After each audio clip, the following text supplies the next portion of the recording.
Tommy Papa. Joey. What's going on, buddy? You looking at that tarantula hawk? Yeah. The size of that sucker, huh? I know. I found one of those in my tub once. That's straight from Maynard's farm. Maynard from Tool. Uh-huh. Yeah, he sent me that. Oh, wow. He found that fucking thing. Jeez. Yeah, he was explaining it to me, and then he sent me one. Because he's, that's how he rolls. That's how he rolls. They're the coolest. You brought bread. You know I'm on this all-meat diet. You I decided know. to bring bread to fuck with But me, you man. have a family. Oh. You have a family. I'll deviate a little bit. I'll deviate. You might want to take a look at it later. I deviated over this weekend. You I went did? I went to Disneyland, and I had ice cream, Oh, and boy. then Friday night or Saturday night. Saturday night I had pasta. I had all kinds. I had Girl Scout cookies. I had a bunch of Girl Scout cookies, and dude, I'm telling you, Sunday my back was hurting. Really? Monday my back was hurting. Everything was like my knee was hurting. All this like inflammation. It's crazy. Achy, puffy. Yeah. One day back, 2 days, because today's Tuesday, so I ate carnivore Monday and Tuesday. Everything's normal again. Really? No more aches and pains. So you were full on meat For a whole month. A whole Yeah. month. But How many meals a day? 2 usually. 2. Yeah. Usually just- a small meal around noon after Mm-hmm. I work out, and then dinner. All right. And no eggs? No Yeah, I would eat eggs. Eggs and fish. eggs, fish, meat. meat. Just no vegetables carbohydrates. at all. No vegetables at fruits. all. No, No, bread, nothing. of course. No, I had two olives, and 2 pieces of chili mango the entire month. 2 glorious olives. But the pieces of chili mango, I legitimately felt guilty. I love chili mango. I've never had chili Oh mango. my God, really? No. It's one of the greatest creations. What is it? It's Like a chili pepper like mango? dried mangoes, but with chili powder all over them. It's Mexican. Ooh. Big hit in the Mexican community. Dried. Yeah. It's so good, dude. It's so good. Because it's got the sweetness from the dried mangoes. Yeah. But then it's got the spiciness from the chili powder. Oh, Ooh, that's right up my alley. it's so good. But I ate 2 pieces. I was only going to eat one. I was like, fuck it, let me have another one. Then I You ate that felt- second one. I'm like, oh no, what have I done? Why'd you decide to do it in the first place?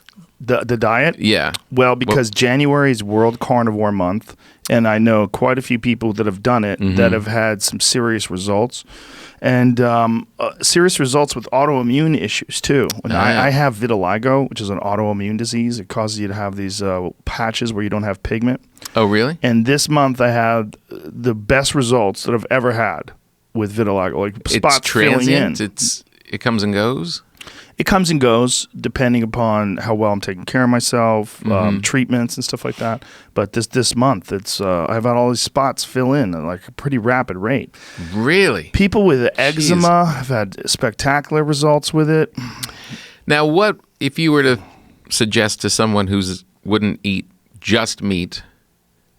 What percentage meat, after going through this, do you think you would? I think the problem is not plants as much as the problem really is refined sugar, carbohydrates, and bullshit. That's Right. what I think. I think that's the problem. Does cheese count in that? You can eat cheese. You Yeah. can eat cheese? You can eat cheese. 'Cause Really? It's an animal product, yeah. Oh. I think for most people, the real problem is junk.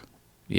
You know, candy, sugar, Yeah. pasta, Bread? glorious bread. Even that bread? That bread's probably better because it has less gluten because you make sourdough bread. Yeah. It's Just it's flour, water, healthier. salt, and yeast. It's healthier for you, but I think still. I think bread in general, just the idea of bread is it's a human created product, right? True. You get all that concentrated carbohydrates in a very weird form. It's like glue. I mean, Yeah. look at what it is when you're making the dough. Total glue. That eventually becomes glue in your stomach. I've actually thought that before. Like, did they like put together cities with this stuff when they were starting out? Because it's so, if it like dries for a day, it's hard to Yeah. get off the counter. Right, yeah. Well, you remember when you were a kid, you'd make paste? Yeah. You know? Yeah, Like, it yeah. was basically flour and water, and you'd make like a paste. I just paste posted. things. I just posted videos on how to bake the bread because everyone's constantly Oh. asking for it. So I put a new series on YouTube called Getting Baked with Tom. And it's just me in my kitchen showing you how to make bread. And I realized when I was making it, like, this is a long process. I have like 4 videos getting through 1 loaf of bread over multiple days. Are you still doing the TV show? You were doing a TV show for a while. Yeah, and we're not. What was that was called Baked on the Food Network. How'd that go? It went great. People really liked it, but we're not making any more. I don't know why. So then I was like, well, why do I need the Food Network? I could just keep making it and put it on YouTube. It's so much better to put it on YouTube because people can access it anytime they want. Right. This archaic system of waiting for Tuesday night at 8 o'clock for a show. It's just like, get the fuck out of here. Yeah, that's what suddenly occurred to me. Like, wait, I've got cameras. There you I've look got at you, friends. You fucking there I am. pie. Look at you. Yeah. Have you have you varied your process at all since you first started doing this? Have you added any? Yeah. Well, you get better at it. It's just it's a skill. It's a thing. Sure. You start to. It sounds corny, but you become one with it. Like I know the weights of things just by holding it, and I know the timing of things, and I know the temperature, what that's going to do, and it's very immersive. So yeah, I started branching out, and then also started making bagels and pretzels and stuff like that. Bagels? So, no, don't you have to boil bagels? You do. Yeah. So I just take a Dutch oven just with water in it and boil it up, and baking soda, and let that kind of bubble up. But you use a different kind of flour for the bagels? No, same flour. Really? Same flour. Sourdough flour? Yeah. And sourdough bagels? Yeah, that's the key. Like, there's so many bad bagels in LA, and people always talk, oh, it's the water, it's this and that, and I met this Vito's Pizza is a guy from Jersey here in LA that makes great pizza, and I'm like, so what is it? The water with the dough? He's like, it's just it's just knowing what you're doing. He says, and I keep running into these bad bagels. And I realized the flavor that's coming out of the bagels I'm making is because of the sourdough starter. It has this different flavor. It's a deeper flavor. It's not just to use that as the yeast. It's to actually make it taste better. Is it true that the water is different on the East Coast, and that is it a more mineral-rich water? That's what everybody says. Wouldn't that just be pretty easy to add those elements to water from the West Coast? You would think, and some people say that they import the water. Maybe that's why people are less flavorful over here. You know what I mean? Yeah, they're not filled with all the... I mean flavorful like Joey Diaz, like mad flavor. Yeah. Right. Like that, he's got flavor. You know what I'm saying? He's got like charisma. The thing that you don't get a lot of that out here. No, you don't. It's different. It's different. It's a chill. Well, even here. The people that do have flavor out here, it's like they take their flavor goes up to 7. Right. If you come from you come from Jersey and you got rusty pipes, you got rats swimming in it, old generations of stuff in there. It's going to add to it for sure. Yeah, there's something. The water does taste different though. Like it does. Yeah, like my manager Jeff, he loves New York City tap water. He's always extolling the virtues of New York City tap water. I'm like, bro, you're crazy. I'm not drinking that. Just any day now, 100 people could die from that shit. I know. It's one of those things. Everybody's so proud about it though, and I am too. And we go back with my family around Christmas. We were just there, and I'm like, you just drink from the tap. And my kids took a sip of it, and she's like, it tastes like carrots. And she was right. She was really right. It tastes like carrots. Yeah, That's hilarious. It had that kind of iron carroty. Yeah, there's stuff in there you're not supposed to drink. No, probably a lot of stuff. Or maybe you are supposed to drink it, right? Well, yeah, maybe minerals. Less anemic, maybe. Minerals taste bad. But they're good for you, right? Yeah. Like hard water. When you get hard water, isn't that minerals? That's minerals. Right. Right. And it's great to shower in. You ever showered in soft water and the soap just never comes off? That's true. After hours of sitting? Why is that? I don't know, but in my parents' townhouse, you take a shower, you're going to have soap on you the rest of the day. So did they have a filtration system? Is that what it is? I don't know. Yeah, I guess so. Must be. Right. It must be something that takes the minerals out. So when you get like that residue on your shower head, that white residue, that's hard water, That's right? sperm. Huh? What? Fun fact. Oh no! I am so busted. Your poor family. That's one thing I've done maybe like 3 times my whole life is jerk off in the shower. 3 times? Yeah, it's like never been my thing. I think I've probably done it just to say, well, here's some place I've never jerked off. I can't go through the world with a place that hasn't been violated. I've never jerked off in the tub. I'll tell you that. Never. It's just too hot in there. Yeah. It's just too confusing and frustrating. Well, you got to let the water down a little.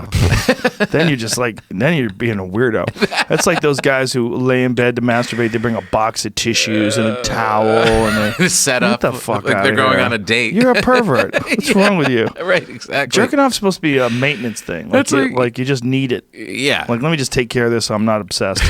Right. Let me get a cup of coffee. Let me do that. Let me get to the goddamn office. Yeah, Jesus Christ. Yeah. People that don't masturbate at all, that's got to occupy too much real estate in your head. Like, there's no doubt about it, right? Well, I don't know. You could argue that the people that do it all the time, there's a lot of real estate. That. Well, right? It becomes, I think porn in particular is a real issue for people. It does become an obsession. Yes, indeed. I remember a buddy of mine was like really into it in the early internet. And he started looking at the world through a porn lens. It was every girl was to be approached like somebody in it messed with his head. Oh, that's not good. Anything you watch for that amount of time, right, is going to affect you. I've often thought that about violence because I've seen so many people get beat up. Like, I'm so comfortable with people getting beat up. Right. Like fights. Like, if I see a fight somewhere, like a fight breaks out, my heart rate doesn't jack up. It doesn't go, oh my God, this is crazy. I can't believe they're fighting. Right. It's like, look at that. Bad technique. Dropping his hands. Look at this dude. Oh my God. His left leg's off the ground. Doesn't know what he's doing. This is out in the world? Like, it's just seeing 2 guys go at it? I see 2 guys go at it. I'm like, look at this terrible technique. And I'm running to the everything car. coming a mile away. This is crazy. I see society becoming unhinged. Yeah. Get me out of here. It becomes normal, I think. Yeah. Violence becomes normalized. Like, I've been reading a lot about Native American cultures lately. I've gone through like 5 books on the Wild West over the last few months. And one of the more disturbing and shocking things is the torture. Is Native Americans would torture their victims. Like particularly the Comanches. The Comanches. Those were the badasses, right? They were the badasses. Yeah. They were the reason until they developed a repeating, a multiple shot revolver that carried a chamber that had more than 1 bullet. They were running shit because everybody else had muskets and they could shoot multiple arrows. Have you ever heard of, there's a guy named Lars Anderson. Do you know who he is? Yeah, I've heard He's a famous, YouTube famous archery expert. And he, going through old texts and old artistic depictions, realized that the idea of a back quiver where you would reach back to grab an arrow and then put it on the string and then pull it back and shoot the arrow is not accurate. That what they actually would do is put the arrows in between their fingers and they developed a technique where they would draw and pull and draw and pull and draw and just pull. Release one at a time. Yes, and they would go from finger to finger, so they literally could shoot an arrow a second. Wow. And so this guy, he actually shows how he can do it, not just in theory. Yeah. See how they're holding, in some of the depictions, you see that they're holding multiple arrows in their hands instead of in a quiver. And so he figured out how to do it where he can shoot multiple arrows in a second. And see if you can get to him. Jeez. So, he's doing that. That's him pulling arrows out. And this is what the Comanche did? Yes. And the Comanches were able to do that. And when they were able to do that, they were able to shoot the American settlers and the U.S. Army soldiers multiple times before they could get off another bullet because they had to pack a chamber. See how he's shooting all those arrows? Because he keeps all the arrows in his fingers. Wow. So he tucks them in his finger, and then he just grabs it with the other hand, draws it back. So they were actually winning the war for hundreds of years. Hundreds of years. And it was so crazy. What they would do is the U.S. government would give people allotments of land saying, hey, Oklahoma's a beautiful place. Why don't you guys move there? And you can get 1,000 acres of land. Be like, whoa, golly, I'm going to take my family and move to Oklahoma. And what they were basically using them was cannon fodder for the Comanches. So they would send these people in. They would just get slaughtered. Why would yeah, because they wanted to try to figure out how to settle this land, Right. and they wanted these people to kind of fight the battles with the Comanches, and then the soldiers eventually would move in, and then they set up forts. So they were just put out as bait? Yes, they're put out. I mean, it's horrific. Whether it's conscious or unconscious, or whether it was semi-aware, or Well, when maybe these people could fix it. I don't Yeah. know. But Well- they definitely did get slaughtered. What part of the country were the Comanche? Was that- Oklahoma, Texas, a lot of sections of the West. Okay. They ran things. Yeah. And they were Thousands? Yeah, they were incredibly nomadic. They rode horses. They were fantastic with horses. They had the most horses, which is Right. one of the reasons why they were the most powerful tribe. And all they ate was meat. They would eat buffalo, Right. mostly, and occasionally berries and stuff like that. But mostly their diet consisted of buffalo. So they would follow the buffalo and then kill all the other Native Americans they encountered. Oh, really? Kill all the settlers they encountered. Oh, they were ruthless. Jeez. Yeah. So the But other the Native torture, Americans. the torture is insane. Eey. Cutting people's arms and legs off and throwing them on a fire while they're still alive. Shit like that. Jeez. So they enjoyed it. Yeah, I mean, this book that I read, Empire of the Summer Moon, is all about the Comanches. This guy, S.G. Gwynn, was in here, and he kind of explained how he found out about it when he moved to Texas. And he moved to Texas and started delving into the history of the Comanches and the Right. war that the Texas Rangers, the original Texas Rangers, were created to combat the Comanches. They were these super badass soldiers that Right. dressed like Indians. And then they realized they had to learn how to fight on horses, because the Comanches actually shot arrows on horses, whereas the original U.S. soldiers would get off the horse to shoot a shot. And Right. it just was ineffective. Right. And the Comanches would run up on them and fill them up with arrows and Fill kill 'em up everybody. with arrows. It was crazy. They would kidnap all these white settlers and take their babies and kill their babies, Right. take their children, incorporate their children into the tribes, rape the women, torture and kill the men. Wow. But they were nomadic. They didn't. Yeah. So they didn't settle, create little Nope, towns. only They were tents. just always moving around. Only tents, and they followed the buffalo. Wow. So just like seasons, they would stay in an area for a little bit. They would just and then follow move the on. buffalo. Wherever the Right. buffalo were, that's where they would go. Jeez. Yeah, but the thing about it is, it's, to me, so strange that cultures can become comfortable with extreme violence. Like, very comfortable. Yeah. Right. Well, anything that you're just exposed to all the time. We're Yeah. a pretty violent society, right? We see a lot of violent images all the time. We see it, but in terms of like day-to-day violence, No. compared to just a couple of 100 years ago, it's No, a you- pretty radical drop-off. Yeah. You'd have to choose to digest it now. Yeah, you'd have to choose, but a Yeah. lot of people do choose. Yeah. You know? But also you can put yourself in a little bubble and feel Oh, like yeah. it doesn't really exist. Or you can get into a murder bubble, just like some people get into a porn bubble. Right. You could just get into like watching people get slaughtered all day Yeah, long. right, There's plenty of exactly. videos. Yeah. Yeah. Nah. I'm going to watch other things. Yeah. Bread. My Netflix special. Oh, that's that. Comes out tonight, right? At midnight? Is that what it is? Last midnight. Oh, Today. last night. So it's out right it's now. Out. It's out. Oh, my Jesus. It's done. It's out. The Are you people- happy with it? I am happy with it. How many years did you work on it?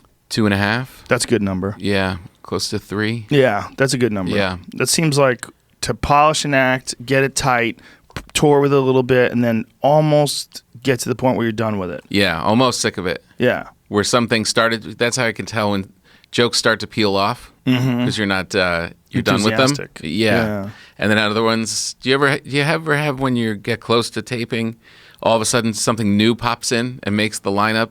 Oh, yeah. Last minute. Oh, of course. You know what I Yeah, mean? Of course, yeah. Other stuff you've been working on and really trying to perfect it for a couple of years, and then all of a sudden something shows up like the last week that's a killer. Yeah. I think it's just you're in that space. Yeah. And I shot it in Newark.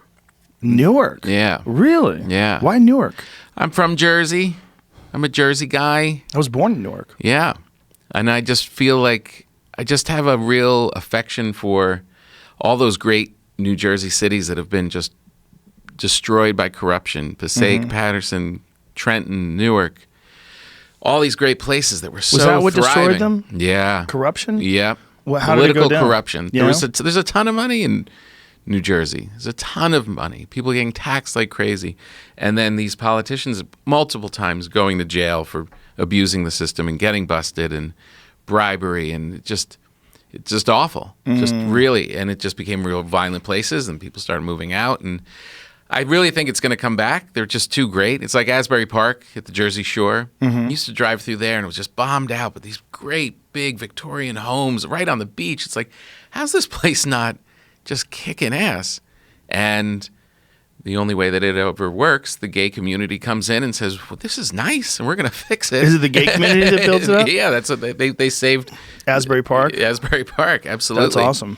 So I think it's going to come back. So I just wanted to, in a little way, just shine a little light on Newark. So Asbury Park is basically a gay neighborhood now? I don't know if it's a gay neighborhood, but it's a good, healthy gay population. And so they buy these Victorians that are on the beach, and are they valuable now? Yeah. Really? The real Oh, that's estate's really come up there. Only makes sense, right? There's only so much beachfront property. Exactly. I mean, look at Malibu's preposterous. I've looked at houses in Malibu that are on the beach. Oh and my God. It's hilarious. Yeah. It doesn't make sense and money. Millions of dollars for a house that looks like it cost $150,000. Yeah, I know, exactly. Yeah, that in North Carolina probably would. Yeah. Right? And should. Yeah. Yeah. No, it's crazy. But it's limited. There's not that much, especially in that area. You know, the Jersey Shore, the whole coast. It's like Manhattan. It's the same thing. Yeah. But I do feel like you look back and you read all these books from like Philip Roth and stuff. He was from Newark, and it was just this thriving place with industry and people living their lives. And then it became this real darkness. And it feels like I'm just hopeful that the population will succeed in tearing them over. So what was the theater that you went to? The Performing Arts Center, the Victoria Theater, and it's like this performing arts theater there. It's beautiful, great space. It's this little downtown. It's where the Devils are playing and the Nets before they moved. And it's like this one square block. I mean, you get on a train, you're in Manhattan in 10 minutes. Right. So it was this great theater. I did 2 shows there. I'd performed there before. Is Newark I've got a lot of making a fans comeback in at all? Jersey. Yeah, it's slowly, Yeah. parts of it, it's tough, 2 steps forward and 2 steps back. We've done some UFC fights there. Oh, yeah? Yeah. Oh, right, because you couldn't do New York, right? Yes, for a long time. Yeah, Right. so we used to do it in Newark. Yeah. Yeah. There's beautiful downtown area, really great, beautiful Whole Foods, a Nike. Really? Yeah, beautiful. And Newark? Yeah, beautiful. And then, you get it to the outer, you go a couple more blocks, it's a different story. When I first moved to New York, I stayed with my grandfather in Newark. Oh, yeah? My grandfather bought a house in Newark in like the early, I guess it was probably the 40s. He bought Right. a house there and stayed there till he died. Oh, on really? North 9th Street. And it was originally an Italian neighborhood, and then it slowly became a bunch of different kinds of neighborhoods. They did a thing called blockbusting. What's you know that? what that is? No. Where real estate agents would come in and say, hey, black people are moving into this neighborhood. You got to sell now or your real estate value is going to drop. What? Yeah, and my grandfather was like, fuck you, I like black people. Get out of here. So Nice, yeah. he stayed there forever. Yeah, why would I move? He wouldn't move, man. But the neighborhood changed from an all-Italian neighborhood to a black neighborhood, and then it eventually became a bunch of different immigrants. Right. And then when I stayed there in, this was probably 88, 91, 92 is when I lived there. It was bad, man. Yeah. Next door neighbor got his house broken into by the cops. They battering rammed his front door because he was selling crack. Oh, my God. Yeah. The crack epidemic. My grandfather knew that kid from the time he was little. Ah, terrible. And then, he's watching this kid grow up to become a drug dealer. God. He had like a nice Audi that he kept parked in the driveway. Right. Behind a gate. Jeez. Yeah, he was spending all that crack money. Crack money. My sister runs this nonprofit, I think I've talked to you about it, called City Green out of Clifton. And they create all of these city gardens and take over farmlands like in Passaic and Patterson. And it just really, you bring these young kids in. She has like these learning gardens and these school programs where these kids from Patterson and Passaic come in. And they're just like these young little kids who don't understand like where vegetables come from. Their parents, their families are blown apart, and they're just like they're as thirsty as the vegetables. They just want love and learning and want to be useful, and it's so inspiring to see. And if you can get kids at that age, like 4, 5, 6, 7, if you can get them there, that's going to change everything. If you can come in and help these kids out, and give them a lifeline. That seems like where most of the change can happen. Yeah, if you can catch them when they're young, Yeah. and give them a positive direction to go into. That's one of the things that I talked about a bunch of times on the podcast. Like, we spend so much money overseas to try to replace dictators and get rid of fucked up governments, but Yeah. we spend so little time going into inner cities and trying to give young kids a chance. I know. Give them opportunities, create community centers, do something where you give them an alternative to drugs and crime and gangs and all the That's- shit that plagues those areas. That's where I really believe, and I've talked to other people that are really into philanthropy, and they all seem to think that that's the way to do it. Get them when they're young. Get them when they're young. But what the program is difficult, and you got to try and get the parents involved with it and all that. But if you can do that, Well, that's the they're opportunity so of sports. inspiring when you see these kids then move up to high school, and they're just, I grew up with kids that were, okay, and so lazy in comparison to these kids. They just suck everything in and want to do well, and they're inspiring. These kids will just kick ass, do whatever they have to do to learn, do whatever they have to do to get into college. They're just really like some of the best people you could possibly make. And Because they're thankful that they had that opportunity, and they understand that they could have gone a bad way. right, Like a lot of people that they grew up with. yeah, and they see in their neighborhoods, there's trouble. This isn't guaranteed that things are going to go right for me. Yeah. Right. It's amazing that there hasn't been more time and effort invested by the government to try to clean up these terrible neighborhoods. It's just not immediately profitable, and I guess every politician has 4 years in office. Mm-hmm. Yeah, it's really. I know. It's like I did a fundraiser in Newark. This is where I got the idea to do the special there. I did a fundraiser. It wasn't a fundraiser. It was like a awards dinner kind of thing for this prominent lawyer, and all these politicians were there, and they all seemed like people with good intentions and whatever. And then you walk out into the city, and on the way to the airport, and it's like, man, this is some of these areas. It's like those people were nice, but it'll take thousands of those people to really all work on that problem. Like, I don't know how you do it. Right, And how do you when do I it? travel around touring, and I'm sure you see it too, in every city, all of a sudden there's these tent cities just popping up of homeless people that wasn't around when I started touring. Like in the middle of New Orleans, in the middle of every city, San Francisco, the upper Midwest, there's just all of a sudden these camps of homeless people. Yeah. That did not exist before. No, Los Angeles is staggering. I mean, there's basically a small city inside the city. Yeah. Right now, they're bordering on 70,000 people. 70,000. 70,000 people live on the streets in Los Angeles. Just in LA. Just in LA. And because LA never really gets cold, it Right. only rains 10 times a year, it's Yeah. really not that hard. If you have a tent, Yeah. you can live outside. Yeah, and they do. Yeah, I mean, they do. Full on tents, and they string them all together. And They create little villages. yeah, There's the underpasses, like all throughout LA now, are filled with tents. yeah. Yeah. No, it's incredible. How fucking much of it weird. is? How much of it? I have no idea, but how much of it is mental illness, and A how lot. much of it is just economic? I'm sure it's all the above. Yeah. It's a bunch of different factors, but You think it's mostly your instinct? Well, mental illness for sure was what started out the wave of homeless people during the Reagan administration, because they changed the criteria for people being able to, be confined to a mental health institute. They released a bunch of people. They changed what constituted you being mentally ill. Whereas before there were asylums, people Right. could get help and counseling and maybe even get out. But now they just kick those people out, or then they could just kick those people out. Right. And I remember it because how old are you? I'm 50. Yeah, I'm a little older than you. I'm 52. So when I was I'm really 52.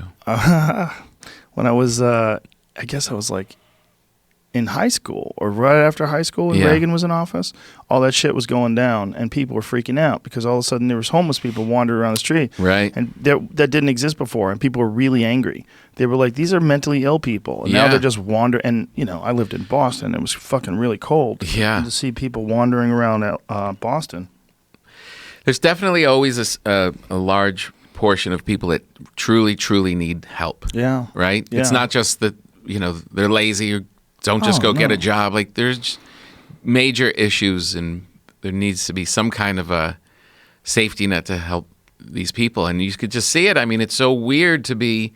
It's popping up in LA in areas that it never was before. Yeah, and even what is lazy, right? Like, how many people that are that lazy that they're homeless? How many people are mentally ill? There's got to be a lot of them. A lot.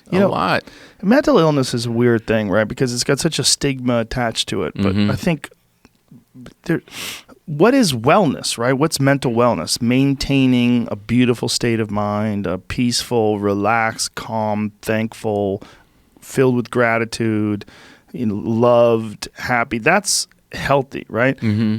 Everyone experiences some mental illness, just like everyone experiences some physical illness. But it's a matter of whether or not it becomes chronic, prolonged, and what it does to you and the people around you. And some people have it way worse, just like some people have way worse physical health, right? Yeah. Some people have way worse mental health, and some people it deteriorates. And sometimes you could be like on the right track and some stuff happens to you, and within 6 months you're in trouble. That can happen. You know what I mean?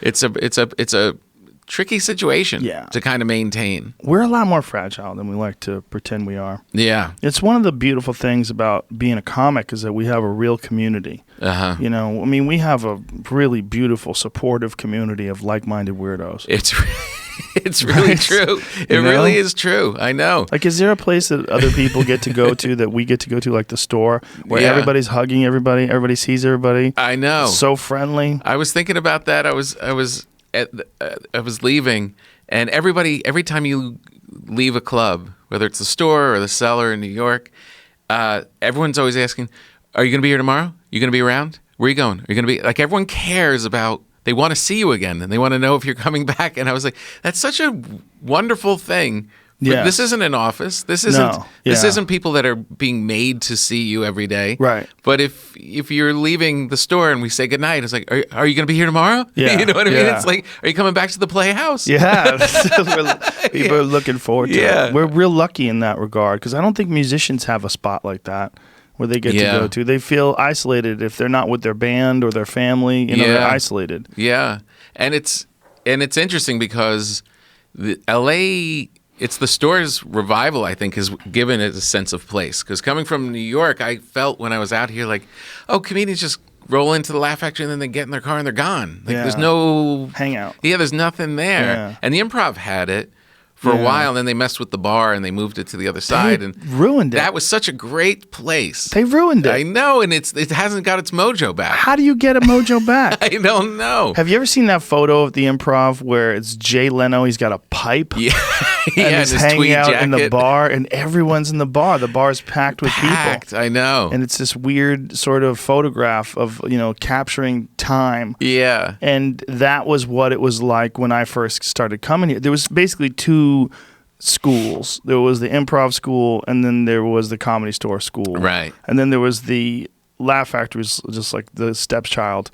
Right. It was weird, right? Yeah, it's always a little weird. Because Jamie used to work at the Comedy Store. He was a dishwasher there, and he left to start his own comedy club. But you would, the industry people would go to the Improv. There was all like the people that were angling to get on sitcoms and the people that were squeaky clean. Right. And then the deranged weirdos were all hanging around at the store. Yeah, because it's comfortable there for them. But the new wave, the new revival of the store is very different. Totally different. Very different. But it still has that shadows of that. There's some you know what I mean? Like, there's still some derangement. Yeah, there. It's in the walls. It's baked in the carpets. Yeah. Like, even like you can't. You'd never be able to build a place like that. It would have to already exist. Yes. Because if you try to build a place in 2020, said, all right, we're going to build a new Comedy Store. We're going to put it over here in Silver Lake, and we're going to, this is this and that, and we're going to make it like the Comedy Store. It would feel like a hotel bar. Yeah. It would go there, an Encino hotel bar. Yeah, Why am I here?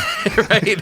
Why is it echoey? What's wrong here? It seems odd. There's no soul. Places have a soul, and that place has a lot of soul, a lot of dark souls, a lot of mixed up souls.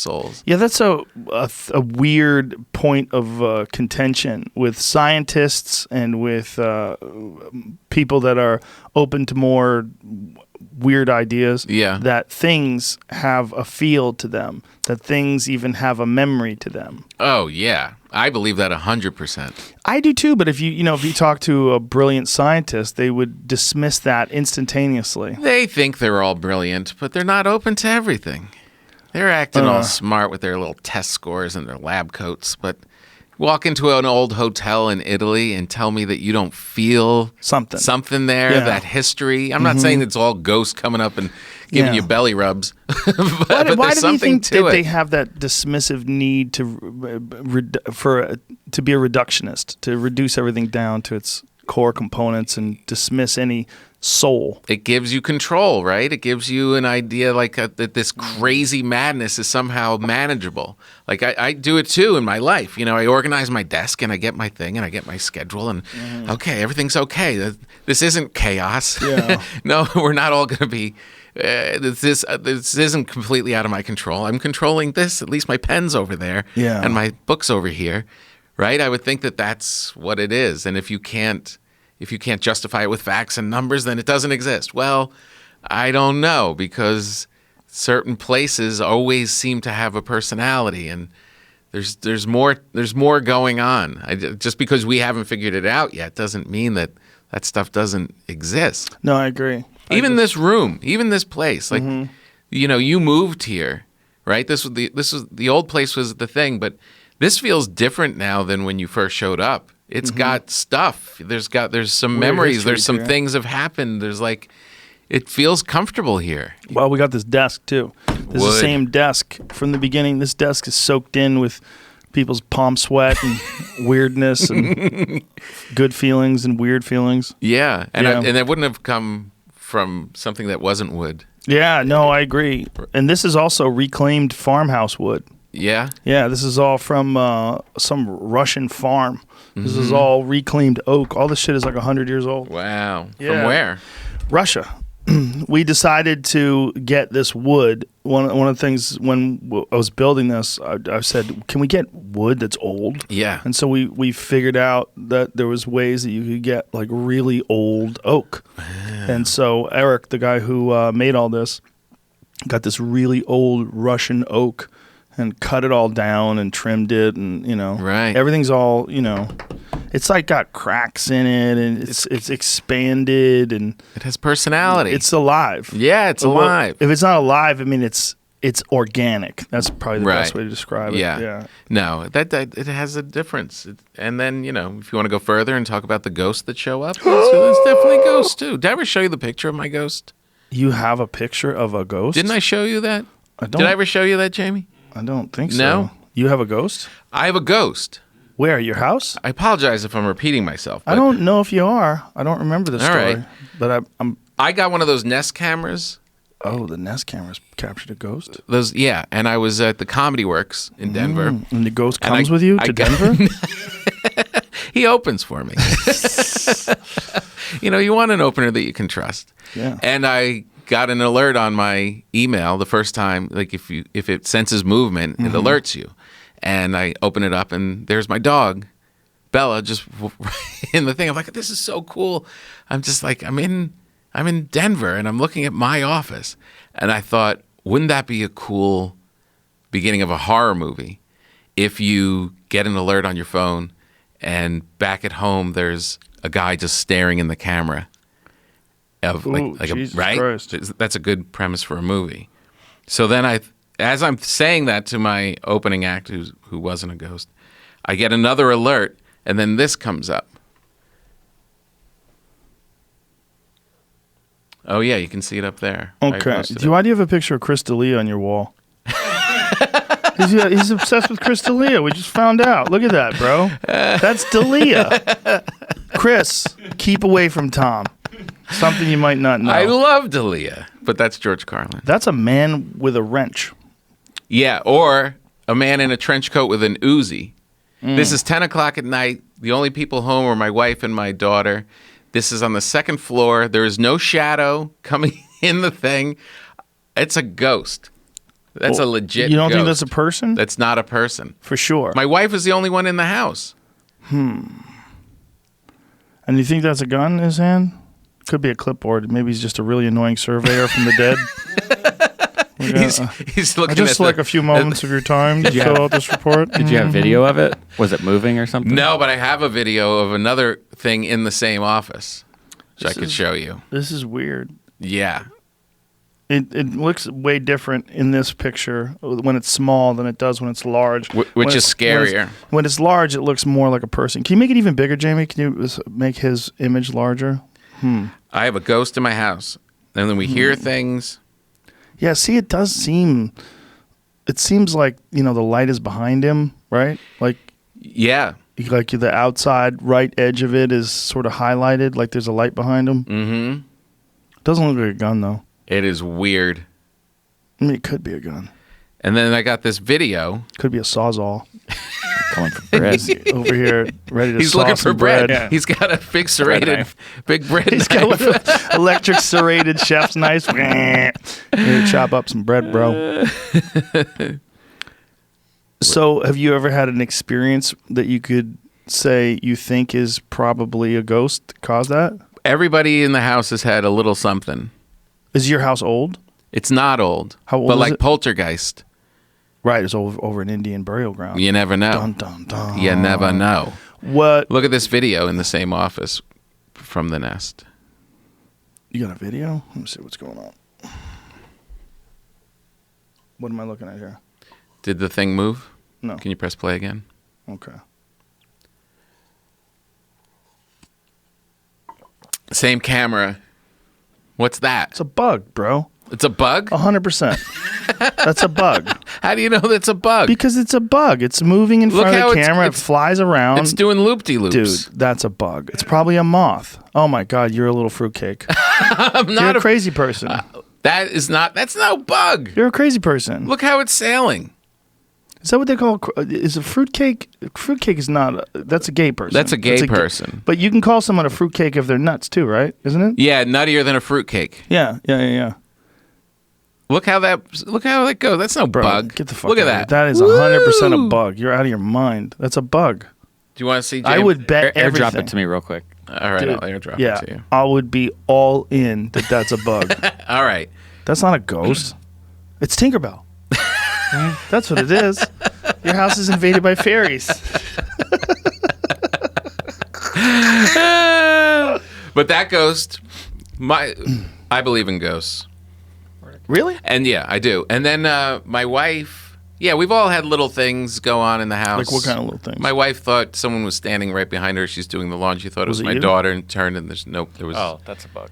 It's a fucking bug, right? Thank you, Jamie. Jamie. Let's watch this. Let's watch this so everyone at home can laugh at how fucking crazy Tom Papa is. Here we go. Well, if you first. Let's watch the bug.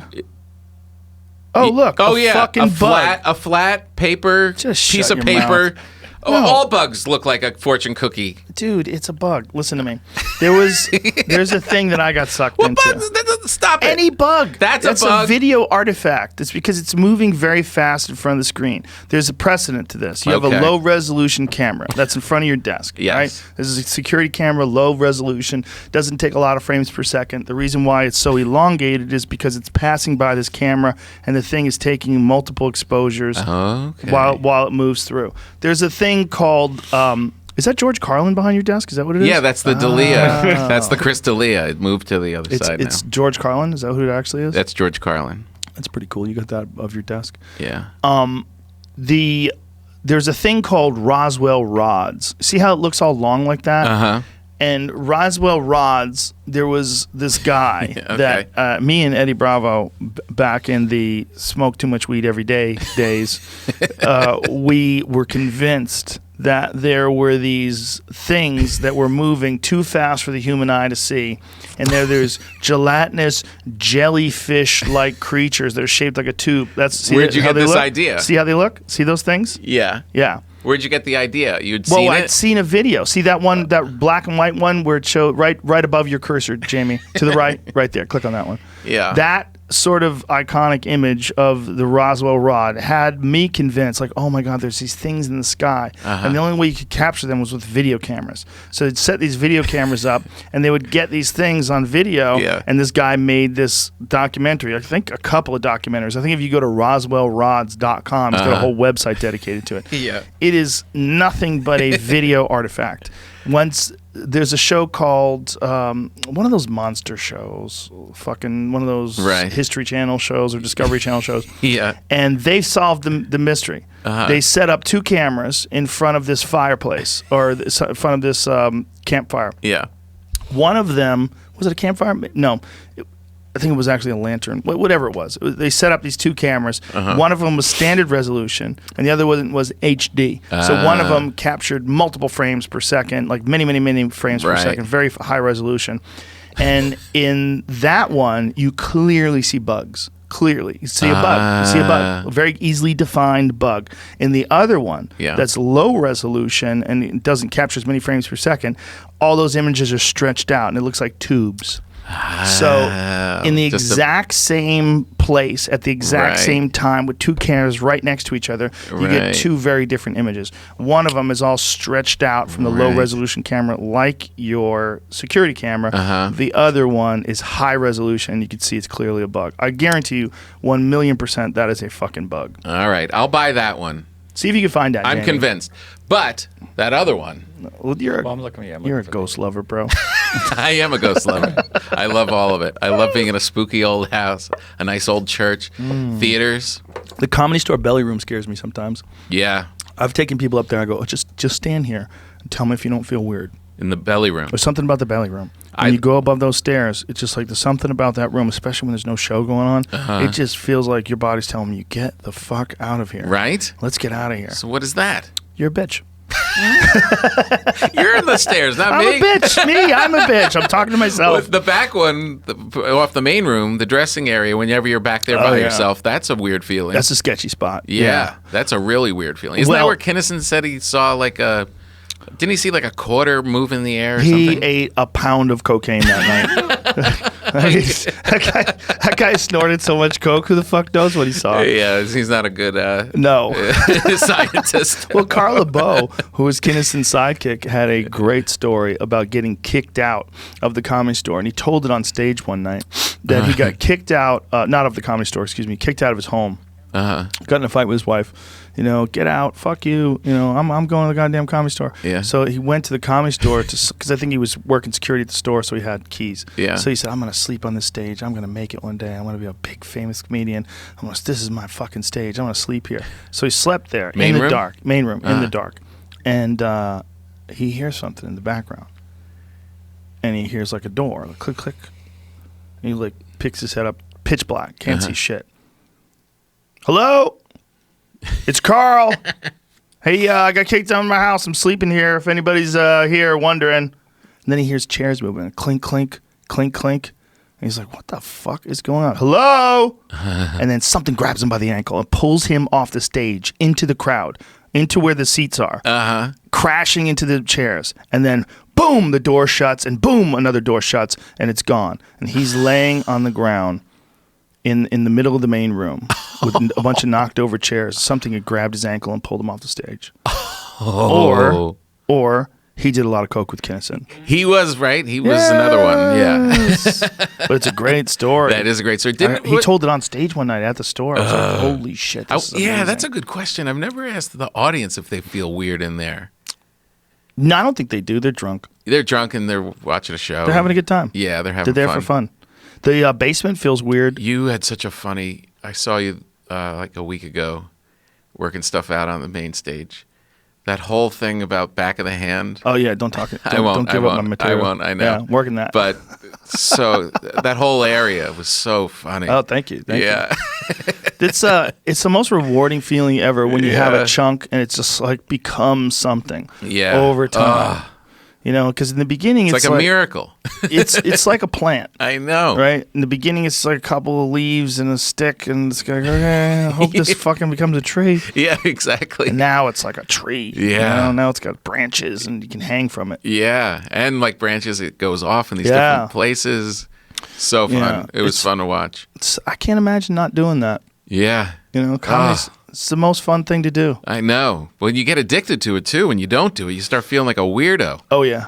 Once Yeah. you've done it a bunch, Yeah. that's it. It's Wow. you start getting like weird. Yeah. Go on vacation for a week, what am I and you're doing like, out here? "What do I do? I go to dinners now?" Walk around Thailand. Do you guys have comedy out here? No comedy at all? Yeah. Oh, weird. Oh, Totally weird. you brought a bag to Jamie too. Oh yeah, I gave Jamie. I know. Jamie's gonna come back tomorrow with a little belly, It's a beauty. It is a a beauty. little bread belly. He doesn't have a toaster. You don't have what are you, a savage? I just didn't get. I threw my old one away. I was planning on getting a new one. I just never did. He's Well, a bachelor. Good thing is you can get them anywhere. I know. It's not like they're hard Yeah. to find. I don't need a lot of toast either, so it's not a big deal. Well, do they have them at Best Buy? There's a They have Best them Buy everywhere, like a mile so- away. Amazon will probably have it at your house before you get home. Right? They deliver. They have their own trucks now. I know. They've made me so snotty. I'm like, it won't be here today. You know what's interesting? It's like we have this attitude about business, right? That like Yeah. it's nice when someone works hard and creates a business and becomes successful. Yep. But it's not when they become too successful. Right. It's not when they are the business. Yeah. And then we think that's a monopoly. We got to break that up. Yeah, Like I enough hear a lot already. of people saying that they should break up Amazon. Yeah, they're too big. They're too. All right, It's too good. So you want to wait 5 days for a book? Is that what? But the idea is you want other people to be able to open up bookstores. Yep. I don't know, man. I know. I'm not an clearly, I don't even know. Like, it's like I'm not a rocket scientist. I'm clearly not an economics expert. But I know. But it's yeah. I see the arguments, but I also see a little bit of hater in those arguments. Thanks for writing that quote for my book, by My the way. pleasure, my friend. That was really great. When is your book out? They can pre-order it now, but it comes out in May, and you can pre-order it where? Amazon. That's crazy. Yeah, but then What it'll are be the in odds? bookstores. We're talking about Amazon, and your book is coming out on Amazon. That is It's nuts. like they That's know. like a ghost. It's like they know. Hey, back to the Comedy Store thing. Yeah. Wasn't there a story that someone came in, a waitress came in, and all the chairs were stacked in a pile? Yeah, but I never talked to that waitress. Did you? No. I don't even know if it was a waitress. I've talked to people that have had weird experiences. Yeah. But you never know, man. People are tired. It's I the end of know. the day. There's a lot, the power of suggestion. But then Mm-hmm. there's also the reality that used to be Bugsy Siegel's nightclub, and the people Right. were murdered there. Yeah. Bugsy Siegel was a legit gangster, and they killed people in that club. In And that club. apparently, they killed people in the basement. Yeah. That's the word. Have you ever been in the basement? Oh, yeah, the where they're- podcast. the podcast studio. Yeah. Yeah. That doesn't feel creepy. A little bit weird. It feels a little weird. Yeah. I was weird when I did Argus's show down there. I was like, I feel like he might be haunted. What if Argus has been got dead some for years? good fucking material, man. Argus is a hustler. He's always writing. It's no joke. No joke at all. no I saw joke. him kill the other night in the main room on a Saturday night. I was like, he is fucking good, With man. jokes written like Yes. that day, that Yes. week. I know. Like really current event jokes, but tight, good, solid jokes. He's no joke. I follow him a lot. I end up going on after him a lot there, and I'm just always amazed. Yeah, Like, I mean, like not like just from the headlines, kind of this like a late night show. This kind of worked. Isn't that funny? No, like They're funny. good jokes. and he's a guy that never threw in the towel. Yeah. That's the thing about Argus. I mean, he Yep. writes all the time for periodicals. He writes jokes for like newspapers and Oh, stuff yeah. like that. And he runs, I think, something crazy, like at least 10 miles a day. What? Yeah. He Really? runs in Hollywood. He's out there on the streets are his gym.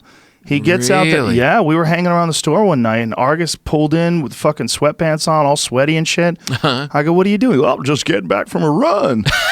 He was out there running. I was like, "Whoa!" Yeah, he's the real deal. I mean, he's been at the store forever. From the 70s. From the 70s. I mean, he used to date Mitzi. He did? You didn't know that? No. Yeah. He was Mitzi's boyfriend. Wow. There he is. That's Argus Hamilton Wow. back when he was Look at young Argus. your son. Wow. He does look That's Argus Papa. Argus Papa in a time machine. Yeah, I mean, he's been swinging at the store forever. Look at him there. On the Tonight Show, 1981. I was in 8th grade. Oh, my God. I was in 9th grade. That's crazy. I was in high school. That was my first year of high high school, Wow. 81. He was already on the fucking Tonight Show. I probably saw him on the Tonight Show. You know, that was one of the things that inspired me to do stand-up is watching Richard Jeni on the Tonight Show. Jenny, yeah. Killers. Watching comics do stand-up on the Tonight Show was like one of my favorite things. Yeah. When a stand-up would come on, I had a TV in my bedroom, like a 12-inch TV. Yeah. And, you know, we had rabbit ears. So I'd get whatever was on regular network. Yeah. You know? Yeah. People don't even know what that is anymore. It's so crazy. Folks, there's a signal that's in the sky, and you can pick up the TV. If you put tinfoil on the Yes. end of it, you'll get even better It's picture. even better reception. You had to fuck with the antenna, remember? Like you could stand there. I would stand there sometimes and hold it in a certain way. And you know when it was really great? When it snowed. Right. When it snowed out, you got great service. Yeah, the Like you ionization could or There's something. it happens with cell phones too, you know. Yeah. When it snows out, Oh, you get really? better cell phone reception. Yeah. Oh, interesting. There's something going on with it. I still use one from time to time because in LA, depending on where you are, there are a lot of free 4K HD stations that are going over just wherever you are. Through the air. And then I'll be watching sporting events because that's the clearest it would be because it'd be better than what you're getting streamed online. When a helicopter would go over your house, the signal would break up. Just the waves Very of weird. it. Yeah. How did it Whoa. affect? How did it affect your toaster? So the helicopter, the whip, would fuck with the air, and that Yeah, would mess up the signal. Yeah, it's all guess so, it's yeah, all yeah. waves, right? Yeah. Wow, how weird, man. I remember we had this tiny little TV room at my grandparents' house, and the men would sit in there on this tiny little couch, and I'd have to hold the antenna so they could watch the game. So Well, it would I used come to in have clear. a wrench to change the channel because the thing broke off. Remember there was a little piece of plastic you would have Yeah, to click, the click, click to change the channels, and the thing broke off. So I'd get Yeah. in there with a wrench and have to pop, pop. That's That how you little change the knob. channel. Yeah. We used to keep a wrench on top of the TV. Remember finding the UHF channels? Yes. Oh. Like this is crazy. Uncle Benny Floyd. Hill. Yeah, Benny Hill, Uncle Floyd. Oh my God, just crazy people. Uncle Floyd was the guy in New Jersey. Yeah. Most people don't know who he is. I worked with him. You did? I did stand up with him. Yeah. He's still out there, I think, now. Is he really? Yeah, my How cousins, I think, old is saw he? him in some place in Wayne, New Jersey or something. Dude, I did a Bob Gonzo gig with Uncle Floyd on the shore in Jersey. Me and He was the wow, best. there he is. Look at him. He's a very nice guy. Bow tie, plaid jacket. Me and Otto and George. Oh, yeah, that makes perfect sense. Yeah, and Look at him. He's a handsome man. I fucking bombed. You did? Oof, went on after him, ate shit. After Uncle Floyd? Yeah, they didn't want to see me at all. Would he They were do, into him. Would he do songs or would he just do stand I up? don't remember. I don't remember. I believe he brought puppets. And he had a show on UHF that just ran forever. Forever in New Jersey. Yeah. The Uncle Floyd show, Monday through Friday, 6:30 p.m. And he just kept Cable going. Television Network of New Jersey. It's like public access. Look at him. Wow. Yeah, it was like public access. Yeah. Do you remember public access? You used to be able to do your own show. You could go down to the public access station. Yep. I did there was a guy named Larry Rapucci, me, and I think Todd Parker were the ones. We did, like when we were all three of us were open micers. We Yeah. did a show on cable access TV in Boston. We went It was down your there. own show? Well, we just did a show. I show. think we did one episode, and I was wearing a dress. I forget. It was like a game show, like a dating show type of deal. Yeah, it's we great. created it ourselves. It was. I'm sure it was terrible. Yeah, but you were doing it. But I That's was what's wearing- so great. Yeah, and then one of my friends said, "Did I see you on TV wearing a dress?" I was like, "Probably." It's so great. All these maniacs. That's the only people that would do it. Uncle Yeah. Floyd, right? And there was the porn one in New York. There was a porn one. Cable access. Yeah, kind of porny. She was famous. She was like legendary in New York. Oh, I know who you're talking about. Right? Well, Howard Stern had a cable access show, didn't he? No, he had Close. He had WOR. That's right. Which is like Channel 9 in New That's York in right. the day. He had a weird gig Weird, like small show. back when Howard Stern was. He was still huge, but he He wasn't was. huge like he became. Yeah, but he was popular. Yeah. He was big at the time. He was big, but I'm trying to compare. I think it him was to before somebody. Private Parts. It was Yeah, like yeah, during yeah. Fart Man, during that whole era. It was before then, even. Jackie I the think. Joke Man. This is the girl, the porn girl? Yeah, that's Robin her. Bird. Robin That's Bird, of course, right. of course. That's right. Yeah, and she would do. It wasn't like you couldn't go complete porn, but look, she'd have. Yeah, she would. That's SNL making fun of it. Oh, that's an SNL sketch Right. making fun of Robin Bird. But she would have like a lot of drag queens on and Wholesomely just talk about pornographic sex. Robin Bird sued Time Warner. Okay. And she had a cool voice, and she was just a mainstay. Well, do you remember when there was a talk radio channel in L.A.? Like Tom Likas was on it, and there was two girls that would talk about sex all the time. Oh yeah, Yeah, I forget. They had one of them. I think was in Playboy, right. and they had Tim Conway Jr., Conway and Steckler.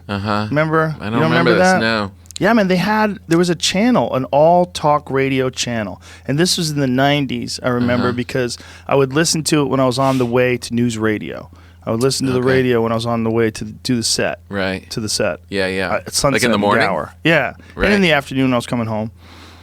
Oh, that's where you guys were, Sunset Gower? Sunset and Gower, yeah. I think we were at CBS Radford originally, maybe for a little bit.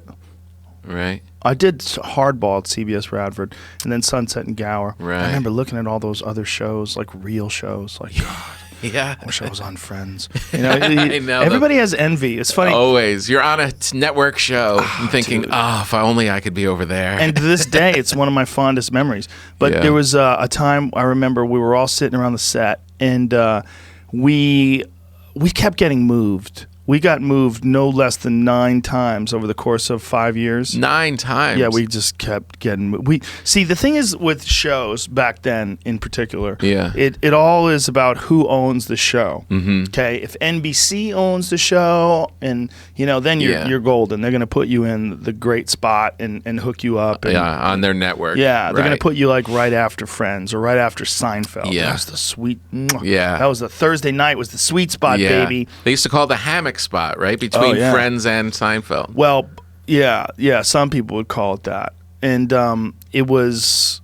We were all sitting around the set, and one of the guys from the, someone brought in the ratings. And Yeah. we're like, fuck. And then everyone's complaining and this and that, and everyone was so down. And I was like, hey, last time I checked, we're on fucking TV. Like, Yeah. I know we're like number 80th in the rankings. Yeah. Like my friend Lou Morton, he was one of the writers. He would come in every day with a shirt with Sharpie, the number that we were on. And one day he came in and said 88. I was like, really? He's like, really? Oh, Like, man. fuck. News radio was Yeah. 88? Oh my God, we didn't do well until we got canceled. Wow. News radio did great in reruns. That's when people Really? got a chance to see how funny it was. Oh, that's so weird. Yeah. That's so weird. It's weird how many times that happens, too. Mm-hmm. Like Arrested Development and... Yeah, well, a lot of those shows, it's all about where it is. Yeah, you I know. It's all about where they put it. Yeah. So wait, so it was on that all talk radio. Was that the guy who would what was his name? He would do all the voices. He would do all the characters. No, he was on That it too, radio though. show? Phil Hendry. Phil Hendry. Phil Hendry the great would. Phil Hendry. He would, and he still does it. If you've never heard Phil Hendry, he's a goddamn genius. Yeah. Phil Hendry would answer the phone, and then he would be the caller. So he would call up with these ridiculous. He would say ridiculous shit. Yeah. Where you're like, how can this guy be real? And people would get so angry. Yeah. And then other people would call in, like, that man is so ignorant. And then he would say, no, ma'am, you're ignorant. He'd I get in am fights with standing them. here in front of the Journal of American Medicine. And he would just go on these. And most people were in on the gag. Yeah, right. I wouldn't even say most people. Maybe like 60% of the people were in on the gag. It was yeah. great. So I remember good. being parked in front of my house, like listening to it, like, what the fuck, What's man? he doing? I know. He was amazing. I think he's just still him. around. Yeah, I think he is. I think you're right. What does he do these days? Does he have a radio show? He's Pull up probably Phil working. Hendry. He's probably working with Uncle Floyd. The Phil Hendry Show. The Phil Hendry show. Hendry Is Show. it on the radio? The YouTubes. Official HQ for Satires. Today's show. Spot iTunes. I feel about SoundCloud. Right. when I hear about. Okay, well that's good because when I hear people that are still doing radio, I'm like, oof. Do you have any other options? Is there other way? Can you get out? I'm on Sirius XM right now. That's different. That's At different. least- Oh, you at mean least like it's satellite radio? You mean terrestrial? Yeah, like radio, Right. like over the air radio. Yeah. I know. But you know what? There is something, like I was in a couple towns, Columbus, Ohio, Denver even, where they have a strong terrestrial radio station that's popular. Austin does. Austin still Dudley does. and Bob. It's such a cool thing, and we've kind of lost something, like, because they're talking about the show that's coming to our town. It creates a sense of community that you don't have in other things. Right, and it's live. Yeah. It's and happening over the air. Tools coming in this weekend. We're going to we'll be there. But You'll it's be also there. censored. That's a real issue. Yeah, for sure. It's not perfect. I mean, look, one thing that we all owe Howard Stern a huge debt of gratitude is that he was sued by the FCC. Yeah. I mean, legit. Yeah. Yeah. He was sued. He lost a shitload of money. The media company, what was the company that had his show? Whatever the company was. Yeah. They were fined hundreds of thousands of dollars. Right. For him, like, for almost nothing. This was during the Bush administration. They were going after him. Do you remember that? Yeah, I remember it. Dude, they went after him. They went after him hard to the point where it was scary. Yeah. Where, like, you would hear about it and you're like, what? Yeah. What? And you would hear about the things that he got fined. See if you can find the things that Howard Stern got. The top 5 things he got fined for. Yeah, let's pull that up. Oh, really? Because listen, man, whatever anybody wants to say about Howard Stern, that motherfucker opened the door for all of us. All of us. For me, 100%. Yeah. Okay, let me see. It's like the first thing is the fart man stunt. Well, he got fined for that on Fined for television? fart man? Yeah. That was on television. Because he showed his ass? Okay, it's not really surprised that he exposed his butt cheeks in a $10,000 gold spandex superhero costume, blah, blah, blah. Where does it say he got fined? Number 2. Where does it say he got fined for that? I guess it's just his up. It said his most outrageous offenses. I guess. Oh, outrageous no. offenses. Yeah. Sorry, hold on. He was Aunt Jemima joke I saw. yeah. Well, there was a lot of stuff that he said, that you would look at it today, like in terms of like a podcast, you'd say, oh, that's not even outrageous. So here's the things that he got fined for. Let's make that. Look at the fucking numbers, man. August 12th, 1993, $500,000. Infinity Broadcast Network got fined. This is $600,000. $600,000 and $500,000. $600,000 December 18th, 1992, and then August 12th, 1993, $500,000. So within a year, 6 months' time, even. Look, 90 to 2004. But look at that! In 1 year's time, in 6 months' time, they get fired $1,100,000. Jeez Louise! Fucking insane, man. Wow. And I wonder what the offenses were. It's just fucking language, crazy. mostly language. I'm sure it's language or subject matter, potty humor. Fuck, man, it's crazy. I mean, we think about this today in terms of like what we get away with on podcasts. Oh God! Oh my God! Total freedom.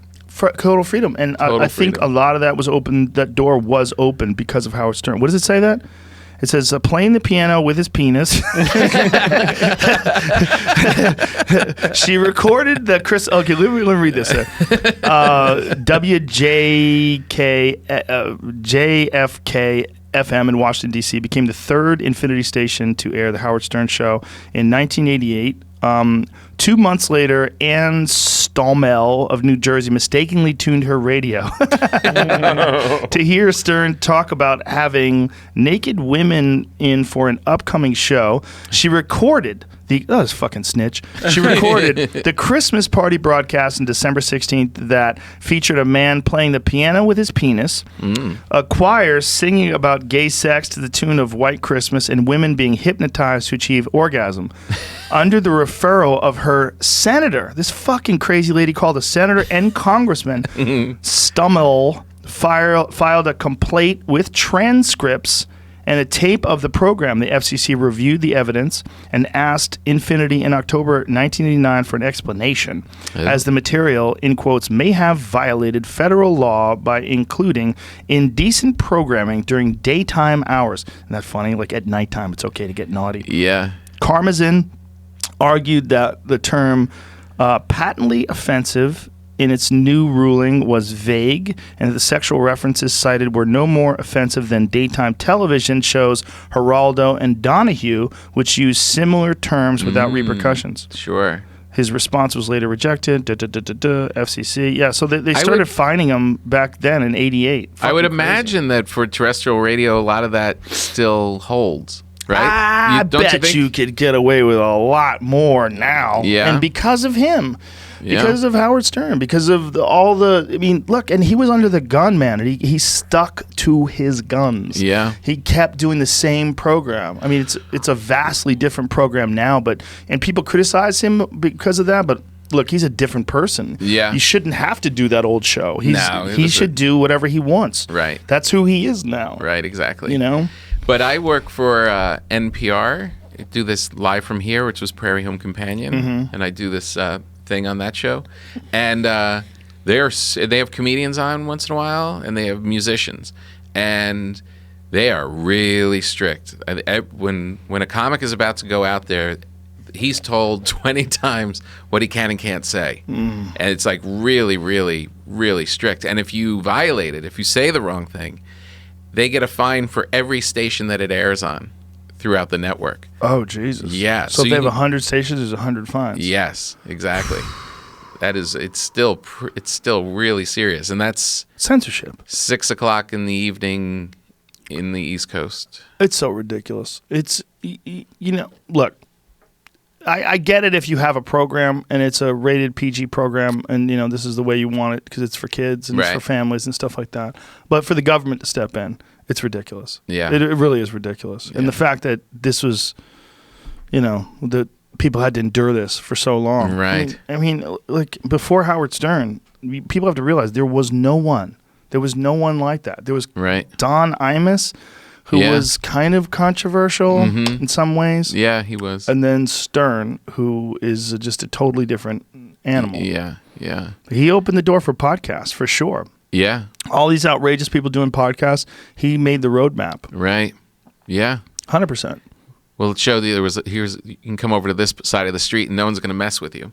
Well, and when they opened up the door, like what you're on, Sirius Satellite Radio is also responsible for podcasts because they showed that you could do things uncensored. Right. They were the first place, Yeah. first real outlet. Sirius XM, like Yeah. both of them together, but XM, and then they merged. Right. So if you're subscribing to it, that means that you're willing to participate. You're Yeah. paying for it. You're Well- not. It's not like public terrestrial radio where if you just get in your car and it pops on. Right. So if you were Right. listening to Opie and Anthony, if you were Right. listening to Howard Stern, like you could hear wild shit. Right. And then podcasts sort of came out of that. Right. And like this podcast is directly because of Opie and Anthony, 100%. Oh yeah. Yeah, because they set it up the way their show was, and you've done it. Yeah. It's a hang. Yeah. You would go in there and everybody would hang out. It was Right. real loose. Very loose. Guys would come in, hey, Tom Papa's Yeah. here. What's up, Tom? What are you doing? I'm playing Carolines and this and that, making bread. Yeah. And everybody would have a good time and just Right. there was no structure to it. Yeah. Whereas Stern had much more structure. Yeah. A lot more bits, and we're going to go into this now, and Yeah. that kind of thing. And he was actually Like classic radio. Yeah, he was he worked the board and shit. Yeah. He was moving the dials and stuff. Had and- writers. yeah, he had people working for him. He was more structured. Opie and Anthony was more of a hang. Right. Yeah. And then Anthony started doing live from the compound. He had this house Right. in Long Island, and he was with a fucking machine gun posing in front of a green screen, singing karaoke. And I remember thinking, God damn, I wish I did that in my house. Like I want like that setup. Right, Because he right. had a studio set up at his house. I was Yeah. like, fuck, I need one of those.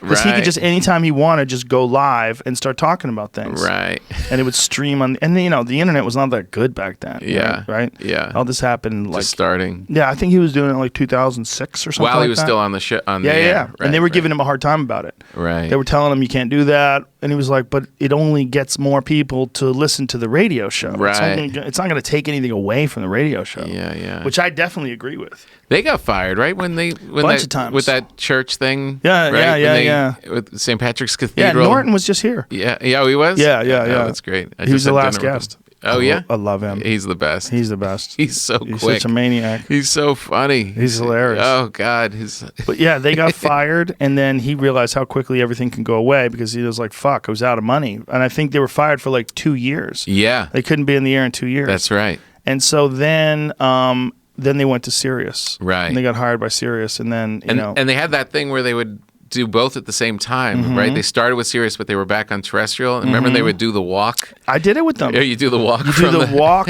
We would broadcast with wireless microphones walking through New York City. Yeah, It was like a block and a half away. So you'd get out, they would strap you up with these wireless mics. Yeah. And then we were walking down the street talking. It was fucking on great. the air. It was great. I really felt fortunate to be a part of that. Like I felt Yeah. like I was a part of history. I know. It felt like that's where the action was for comedians too. They made it Yes. such a home for comics. 100%. Yeah. And anybody, and you look forward to, like, there was never a time where I didn't want to do it. You know, Right. they were like, oh, I don't want to get up in the morning and do this. It was like, fuck yeah. Yeah, I'm because you never getting knew in who was there. going to Yeah. be there. Patrice would be in there, Yeah. and Colin, and that was the Even best. when my shows were sold out, I still made it in there. I was Yeah, like, of I'm going course. in there, man. It's fun. Yeah. It felt like it was a clubhouse. Like you felt like a part. And you also could be yourself. Yeah. You know, it's like Right. you unabashedly be yourself. You know, Norton's in there talking about trannies and, you know, and his experiences with ladies of the night and all this crazy shit. And Patrice was ragging on everybody. Yeah. And Louie would be there and Burr would be there. There's us. There's Yeah. me and little Jimmy. Yeah, that's great. Back in the day. Oh, there's Look at Tom Segura. That's Yeah. right. Look at Tom. That's Fat Tom. Fat, Woo. fat owl Tom. Tom was heavy then, boy. Woo.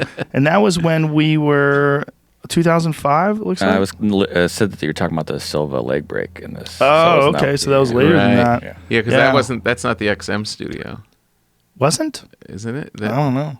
Maybe It seems like it is. It's serious. Yeah, it has the that wall, thing. the glass wall glass behind wall, is where yeah. Sirius was. Yeah. But that I feel real fortunate to be a part of that. It was cool. Yeah. It was a good time. And Anthony, when he would latch into something, it was as funny as any of the comedians. Oh, he was genius. Just He still poof, is. God. He's still hilarious. Yeah, I haven't heard his new thing very often. 'Cause Well, it's all the subscription. You know, he's right. decided to go to a complete subscription model so that no one could ever fuck with him anymore and pull him off of things. And he has a loyal fan base. It's Compound Media. He actually Right. has a whole bunch of different shows that people can get from Compound Media. So you get a right. subscription, and then you get his show and a bunch of other shows. and- right, he would just get that glint in his eye when they got Yeah. onto a subject, and you just. He was like a dog with a little Yeah. toy, and just knew he had something. There's a real benefit in what he does in Yeah. that the only people that are going to that are people that want to see his show and hear his show. So he can say the most outrageous shit and he's never going to get Yeah. fired. Yeah. Because if people subscribe or they unsubscribe, it's probably, you know, a wash, you know. Right, right. And, you know, I'm sure he gains subscribers. Maybe he'll gain subscribers because we're talking about it. But But it was he's- that interesting thing where it was the combination of those guys. 100%. You know what I mean? Like they, Yeah. over the years, had that rhythm. Mm-hmm. And, you know, and Opie would lob it in. And then just to see it all break up at the end was really sad. Fuck yeah, it's sad. They should come back. Yeah. I mean, I don't think Anthony wants to. Yeah. I don't think he would ever want to again. No, it got pretty Yeah. cantankerous. They don't like each other anymore. Yeah. And it's too bad. I mean, and then Anthony on his show, they would shit on Opie. Oh, they and- would? Yeah, it's Yeah. like it got bad. Yeah, it got ugly. Yeah, and then Opie got fired. He was doing Opie and Jim. Was he doing Yeah. Opie Radio? Opie Radio. And then he got fired for filming someone in the bathroom. Someone was Right. taking a shit, and he filmed him, Yep. which is Radio pranks gone awry. yeah, you can't do that. No, you can't. It turns out you can't but it's publicly weird. shame people when they're shitting. But if you came, like if I was taking a shit and you open up the door and you go, "Hey Joe," I'd be like, "Hey you motherfucker, shut the door." I would never think you're gonna lose your job for that. We would be laughing. Yeah, exactly. So it's like comes from an innocent place. yeah, It comes from a place that we would all do something like that. sophomoric. Yeah, you but know. it depends on who it is, right? Yeah. Like if you had a guy working for you and you were the boss and he was Yeah. shy and you filmed him shitting, then it would be Totally. yeah. Then it's like, hey, Yeah. don't do that. No, there's your inner circle of what you Right. know it's going to be allowed. But it was like me, and I opened up the door when Jimmy was taking a shit, and I filmed him. You know, he'd be Right. screaming and laughing at me, and it would be fun. Right. It wouldn't, you know, we're equals. It would Trans, never, yeah, trans girls just Yeah. spilling out of the jumping out of the fucking, stall. yeah, drop ceiling. Oh, hey, Joe. Yeah, he's. Little lizard man in there. But there was a thing that you could get on that show where it was just, it was so wild and loose. We had this. Do you remember Stalker Patty? Yes. Stalker Yeah. Patty. I had these pot breath strips, right? Uh-huh. And if you took one of these breath strips, it would literally put you in another dimension. They were so goddamn strong. Oh, really? I gave Segura one on a plane, and when it landed, he goes, I almost asked to be taken off the plane. I go, you serious? He goes, yeah, I can't do this. Oh, no. I go, come on, man, really? Because I go, I took it too. He goes, yeah. He goes, I wasn't ready for that. I wasn't ready for that. He goes, before the plane took off, it had already kicked in, and I was on the runway, and I was saying, I got to get off this plane. No. I got to get off this plane. I can't do this. I got to get off this plane. The worst feeling in the world. And we were flying to Florida, right? So we flew. The worst feeling in the world. So anyway, Stalker Patty was there, and we gave her a regular Listerine breath strip and told her that it was a pot breath strip. And so she started having these psychosomatic hallucinations. She started believing she was hallucinating. Hilarious. So Ari stood in front of her with his balls out of his pants. He pulled his balls out of his pants and zipped up everything else, so it'd just be a sack. Just sack out. And so they were. And Ari was like, "Are you hallucinating? Do you see?" And she's like, "Oh my god! Oh my god!" He's like, "What? What's going on? What's happening?" And she started seeing things that weren't there, and it was so ridiculous. That's hilarious. But again, you could no fine. There's Stalker Patty. And not getting fined. That's it. Stalker Patty trips out. Yeah. Yeah. Look at you. What year is that? Well, I had hair. You had hair? So it was probably 2009, 8, Yeah. 7, somewhere in there. I think I shaved my head 2011 or 12. Well. But he's, or she, was a regular on the show, and she was like a legitimate crazy person. Yeah. And they would have her on, and they would have all kinds of wacky That's people. from the Stern model too. The whack pack and all that stuff. Yeah. Oh yeah. He opened up the door for all that stuff. Right. Yeah. I mean, they always had these wacky radio characters, and it kind of kept that ball rolling. Yeah, it's such a weird thing because they're like, they're obviously there's a segment of the audience that's laughing at them, but they're so grateful to be part of the show. Yeah. And they. It gives their life a little bit of a meaning. The weird thing is it's not that long ago, man. Well, we're talking about 15 years ago. The world was a completely different place. I know. Completely. I know. There was nothing like podcasts. But what's amazing, like we started the conversation talking about the public access stuff with Uncle Floyd. Like there's always been that thing for funny, odd people to try and get out there and do their thing. You know what I mean? It's kind of, it's endless. It never stops. Like it's inspiring. There's like this force to just be silly and go out there and try and communicate with other silly people. And that all this media is changing, but that thing, everyone's still Uncle Floyd and Robin Bird. There's now, I was having a conversation with my manager today, and she was telling me there's now 900,000 podcasts. What? There are 900,000 ranked podcasts out there that are regular podcasts that are being done. There's only 300 million plus people in this country, right? Right. Whatever it is, 320 million. Yeah. So there's 900,000. So there's almost like 1 in 3 people have a podcast. Oh my God. Almost. It's like so crazy. January brings flurry of releases, pushing podcast tally past 900,000. How many of those am I responsible for inspiring? I need to know, because I tell everybody to do a podcast. Like how many? I will claim 200,000. Yeah. I think it's probably like 100,000. But even that, it's nuts. That's amazing. It's a lot of fucking people out there making podcasts. It's like, it's the same as Twitter. It's like, right? Everybody has a voice. You could just have a voice. You could just create a mic, get a mic, and you have one. Yes. Right? And here's the thing. Like, if you're good, it'll grow. Yeah. I mean, it's really that simple. Right. If anybody wants advice on podcasts, the one thing I say is be consistent. Right. Just grind. You have to grind. You grind, put them out all the time. That way people know they can count on them. Right. As soon as you disappear for a while, you lose people. Yeah. As soon as you take time off, you lose people. That happened on mine. My buddy was like off for a couple of weeks, and you could feel it. Yeah, you lose your momentum. Yeah. And then you lose the people that are addicted to it, and then they find something else. They go to this one or that one. They're just, you see the number, 900,000. So many amazing. people. Yeah. Crazy. That is crazy. Just out there talking about everything. It's a different world.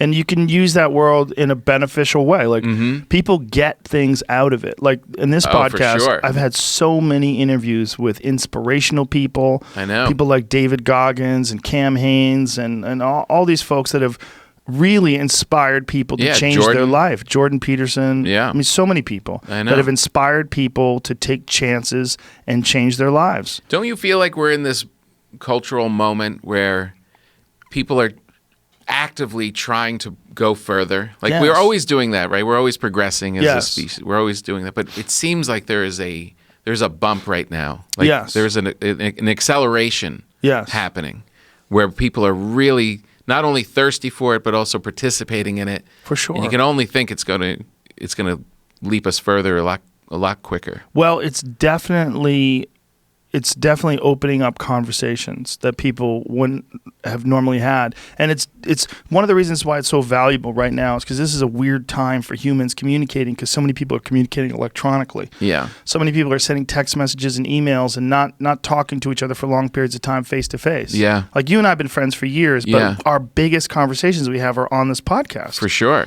I mean, we have dinners Yeah. together and stuff like that, but Yeah. sitting in a podcast studio, you're locked in. It's Right. just staring at each other across a desk. It's a very unusual way to talk. Yeah, and you're also freed up to ask each other things that Yeah. you normally don't ask. And we have Jamie to make sure Well, that we're that's not talking shit. That's a little weird. It's a little weird that he's leering over there. He's crucial.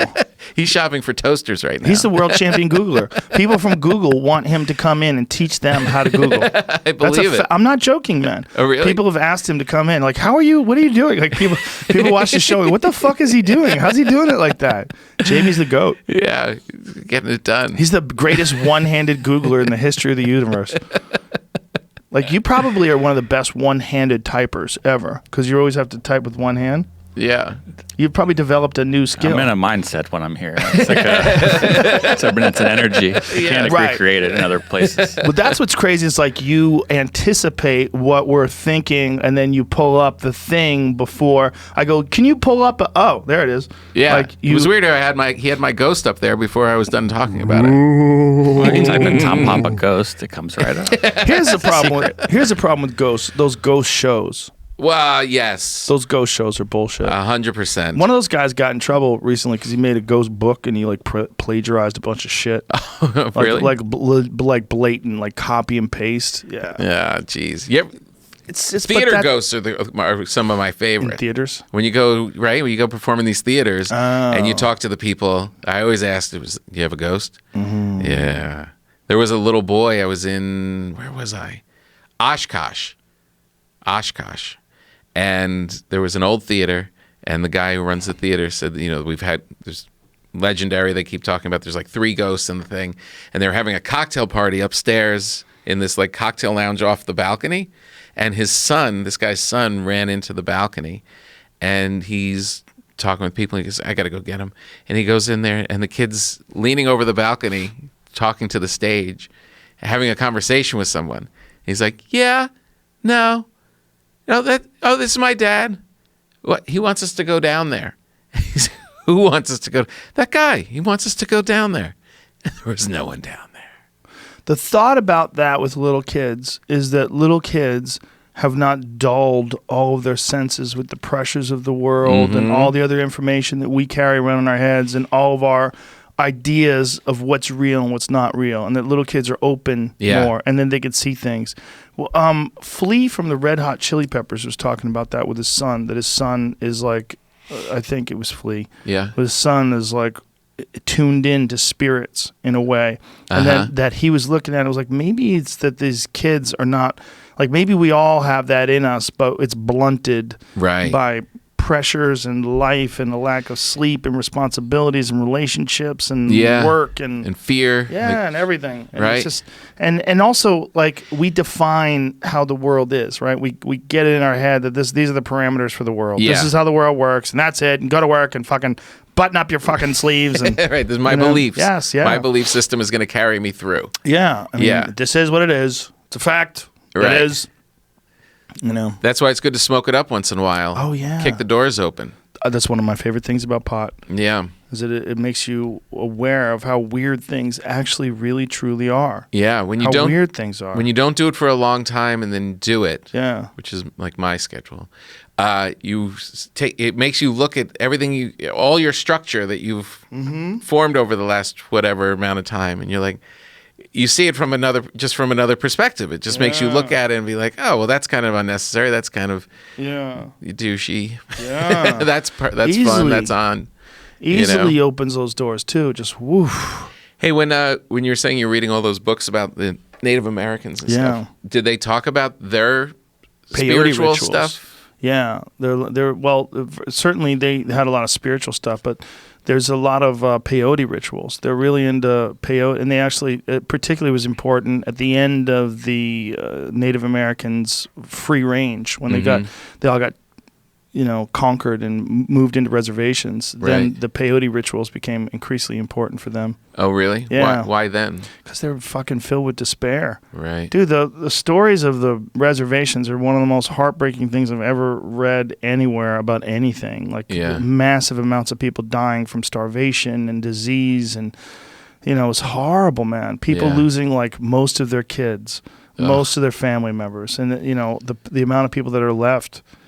Like Native American reservations, I don't know how many people live on them, but I don't think there's any growth or population boom. It's not like there's a bunch of, you know what I mean? Like the Native American cities are growing inside these reservations, and they're becoming more and more affluent. It's not happening. No, they're destroyed. Oh, the fucking alcoholism too. And it talked about that in Black Elk, Life of an American Visionary, is the most recent one that I'm reading.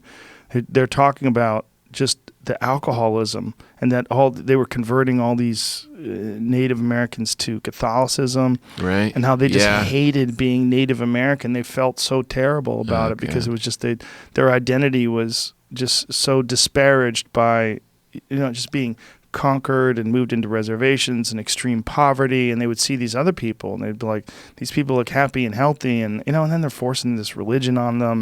The most heartbreaking when you'd see those old photos where they were putting them in traditional dress, like making them all of a sudden wear suits and ties and shoes and hats. It was like, this is so sad. It's fucked up, man. Yeah.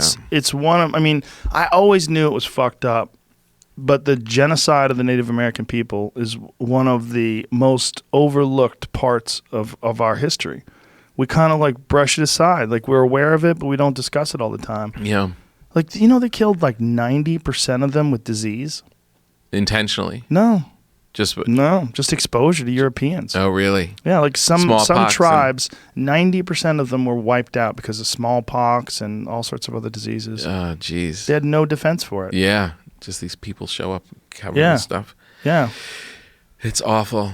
How do you I have a daughter that's going to school. She's going to be going to college. Yeah. Dun, dun, dun. And so she's learning all about the world, like all the darkness of the world. Yeah. All you have to do is read history, and not just, our history, globally. It's just it's a nasty, nasty tale. Yeah.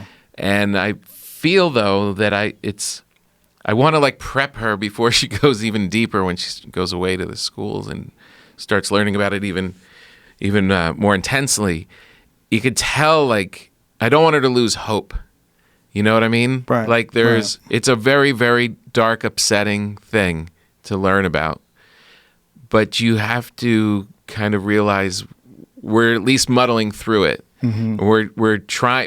We are progressing. We are conscious of that history. Right. So don't lose hope. You know what I mean? Like, I'm afraid to send her out there without that armor in a way. Yeah. Don't lose hope is huge, right? Huge. Find good people, they're out there. Find nice people, they're out there. Especially, I think people are very scared today. Mm-hmm. And I think this is a pivotal time with human beings. There's so much change, right? So much change culturally, and there's so much change, just in the world. Well, you're shifting, and it's also tearing down like all the institutions that carried us for a certain amount of time, right? Those things are no longer really important in the world. Like churches have fallen off, and sense of community, just the town squares, we're isolated, and so it's all of this shift. Yeah. And that's whenever there's that shift and change in anything, even in your own life, when you have to move, all of a sudden your world is a little rocky and shaken. It's like, it feels like the planet is about to move. You know what I mean? It's like we're all packing our boxes. It doesn't feel like there's any official structures anymore that are valid, like news. Where do you get your news? Yeah. Who's more full of shit, CNN or Fox? Like, it's like, where's the news coming from? Right. There's no one place where you can say, like, these guys aren't biased. Yeah. This is not, This is the one guy that is telling it straight. Yeah, there's no place like that, right? So how do you know what's really going on in the world? It's about, and also no one's watching. Those goddamn news shows are dropping off. Late night television dropping off. Everything's dropping off. Yeah. No one's watching. No one's paying attention to that shit anymore. Right, exactly. So all these structures that used to be there are primary places to go for entertainment and being informed. Mm-hmm. And one of the weirdest things is people rely on folks like me. Yeah. Like, hey, don't do that.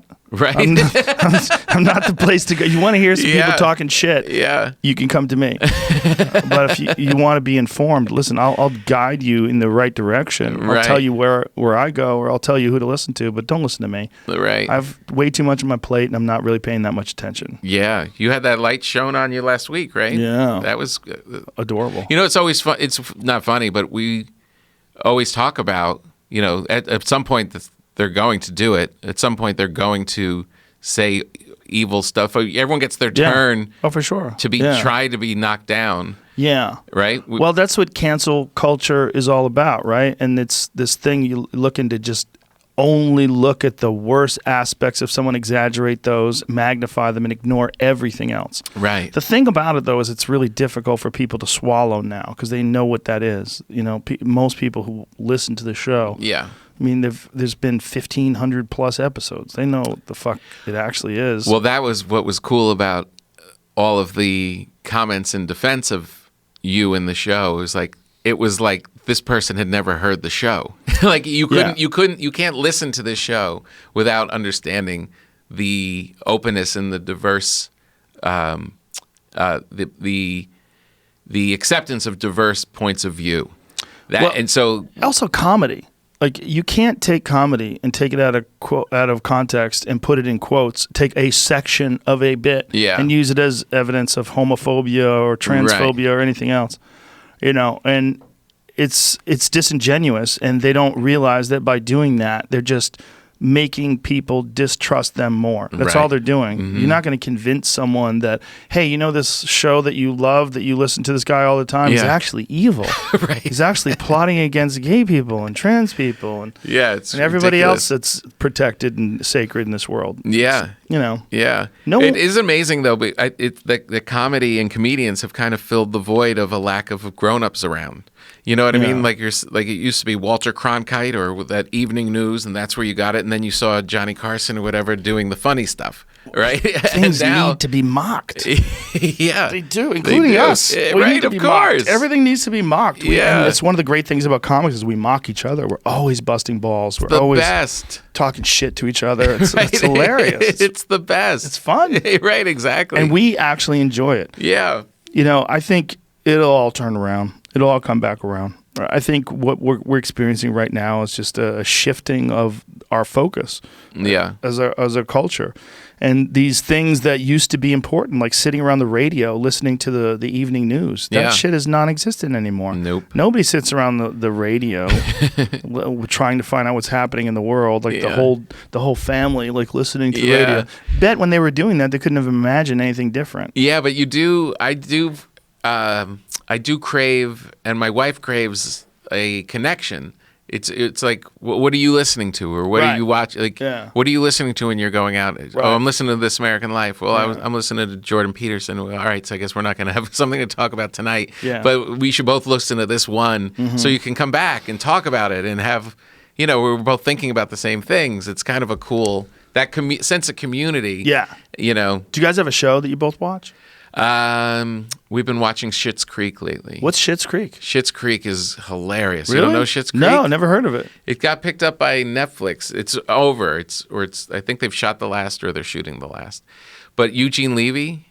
Oh, okay. Him and his son Dan created this show about a rich family who loses their fortune and ends up in this small town.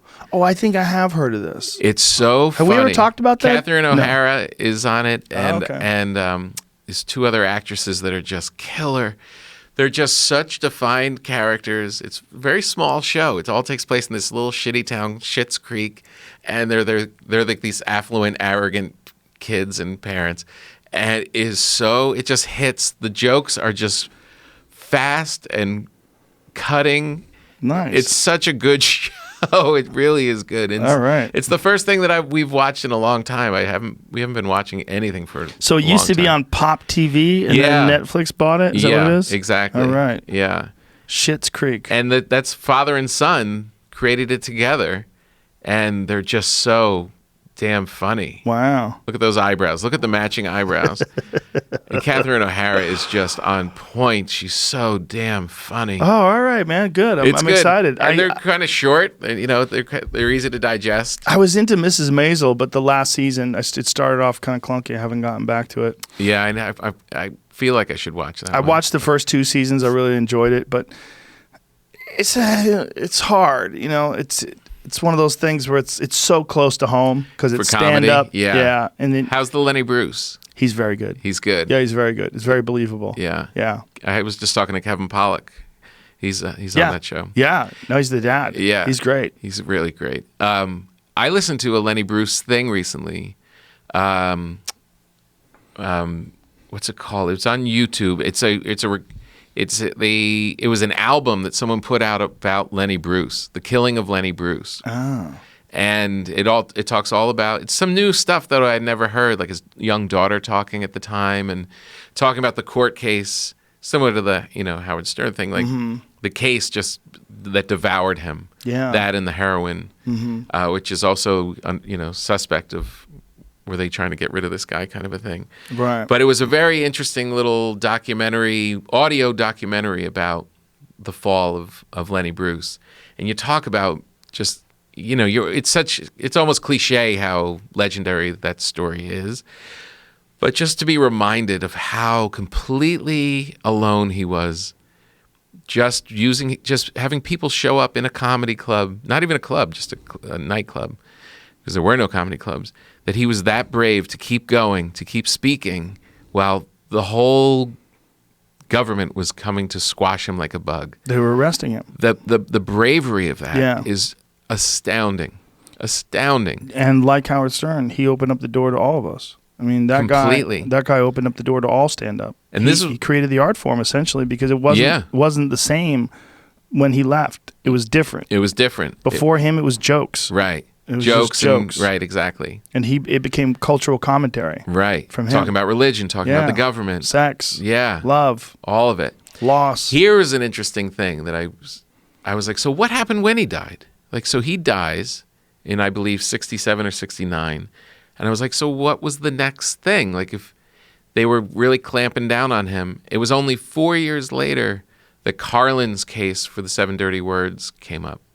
It was that close. Wow. That in my head, I always thought that was a much different era. Yeah. That Carlin was much later than, but it was only 4 years later that they were still attacking. So he kind of, picked up the fight in a way. Is that remarkable? It is remarkable. Yeah, Carlin was arrested several times as well. Right, he was pulled off stage. Yeah. Right? Yeah. Just for speaking. And again, what is that, 40 years ago? Not that long ago. No, I know. Amazing. Like if they could see what was going on any night in any club, anywhere, Yeah. they would be astounded. Oh my God. If you could bring Lenny Bruce to the Comedy Store on a Friday night, he'd be like, holy shit. What the hell? Yeah, he'd be like, I got to up my game. I'm not offensive enough. Yeah. You can't get arrested at all anymore. Yeah. I mean, watch Brian Holtzman. Yeah. You'd be like, whoa, you can say so much. Yeah, you say anything. Where are the cops? Yeah. But but it is pretty cool. You can get it on YouTube. Listen to the killing. Oh, of okay, Lenny cool. Bruce. Yeah, I've listened to a bunch of his old stuff. It's weird. It's weird how comedy is, it has a lifespan. It really does. It really doesn't work. It doesn't. Culturally, things are so different that the taboos have been broken to the point where what he's saying is it's normal. It's like a museum piece. Yeah. You listen to that album, Carnegie Hall, Lenny Bruce Carnegie Hall. Yes. Yeah, I've heard that. Yeah. Yeah. And it's cool, like to hear the way he talks and the stuff and his style and all that. But as comedy to make you laugh, it just Doesn't work. It doesn't work. No. It's just a different He It's had of a the couple moment. of bits that are still valid. He had one bit that he did about gay people, where he's like, it's illegal to be gay, right? So what do? They take you and they arrest you and they put you in jail with a bunch of men who want to have sex with you.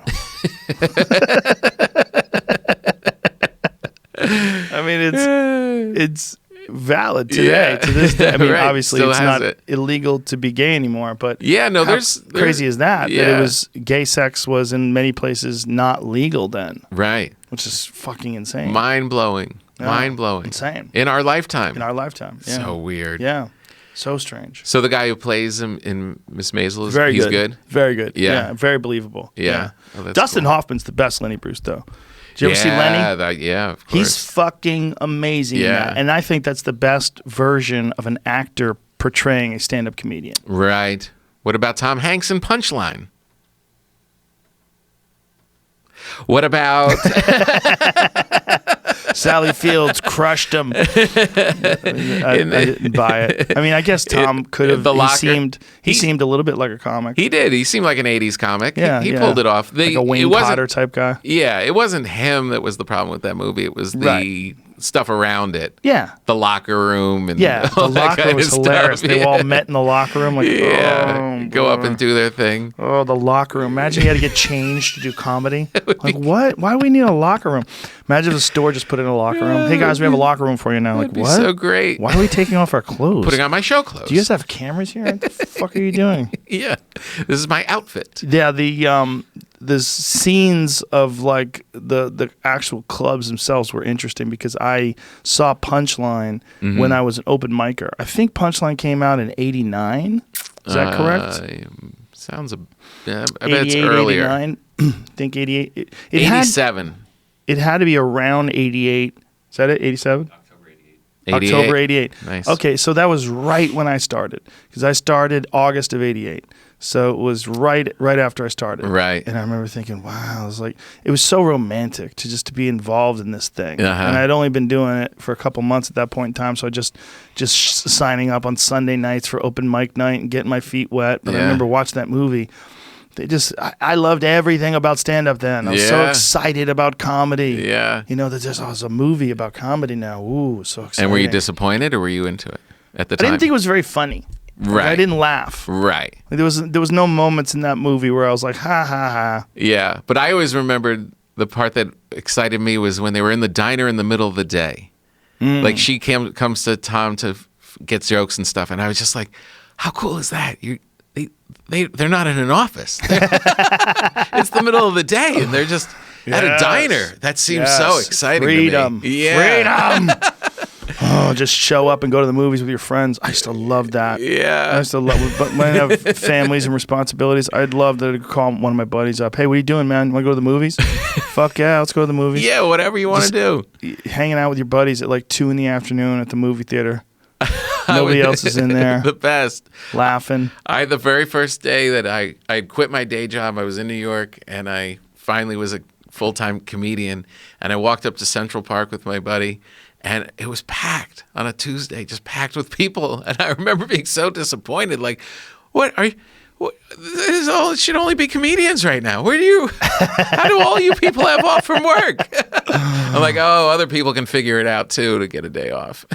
Well, when you're in LA and it's like 2 p.m. and you're on the road and it's fucking jammed up with people, like, where are you people going? Yeah, why isn't everybody at work right now? You should all be in the office, you fucks.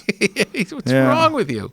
That is like one of the more attractive aspects of comedy to people is that freedom. But that's also that freedom that was one of the reasons why so many comics are so irresponsible and lazy. Yeah. It's because they have that freedom. Yeah. That they don't actually sit down and work. Yeah, Like but- how many of us have actually, like you've written a book, Norton's written a couple books. How many comics have actually written books? Yeah. It's fucking, that is the real test of whether or not you have discipline, right? Right. Oh, yeah. Write a book. Yeah. No, to sit in there every day and do it. But How long did your book take? this is my second book, That's right. and they take about I don't know. I guess like all in probably 2 years.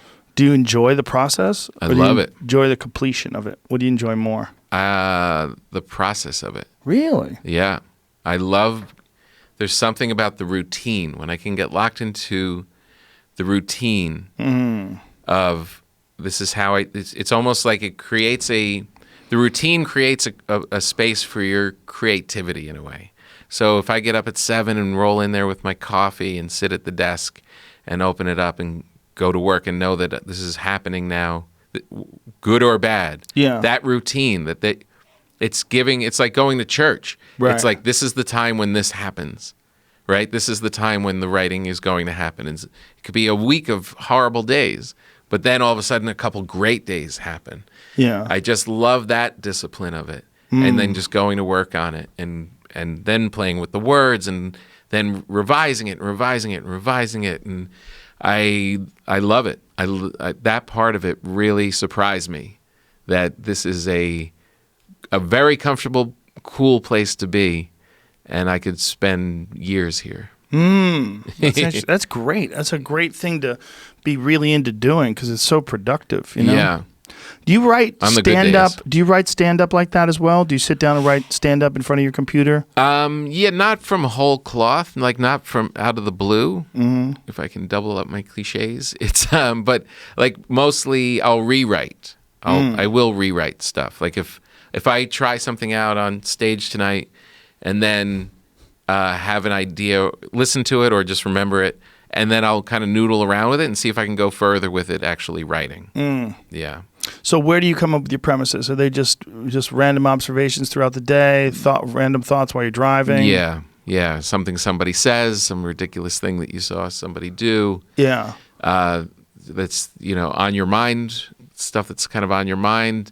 And then, like, if I'll get, like, we were talking about the tree, like, all of a sudden you're getting that joke that I was watching the other night. You start getting that thing down, and then your mind almost starts to think about it all in its downtime. You know what I mean?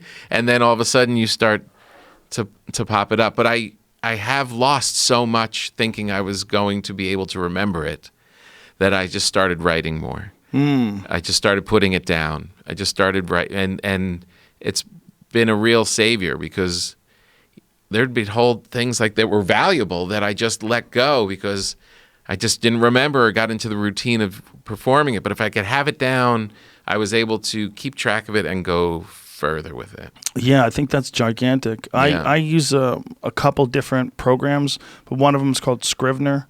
Do you use that one? You told me about that. What I really like about that is I set up my premises on the left side, so all my premises, and then when I click on them, it shows me the whole bit. Yeah. And I just started doing that over the last 3-4 years. Yeah. Like really writing out all the bits and then having them categorized. And because apparently there's a way to set up Microsoft Word like Scrivener, which would be way easier because Microsoft Word is my preferred way to write because they're saved also on an app on my phone. Right. So when I write bits on Microsoft Word, I write it, and then I'll just go to my phone, and I can pull up my Microsoft Word So you're program. in the club, just take your phone out. You can see everything you've been writing. Yeah, exactly. That's huge. It's huge. Pages does that too. Well, also on my iPhone, the Notes application. Yeah. So I'll copy and paste shit into Notes. Yeah.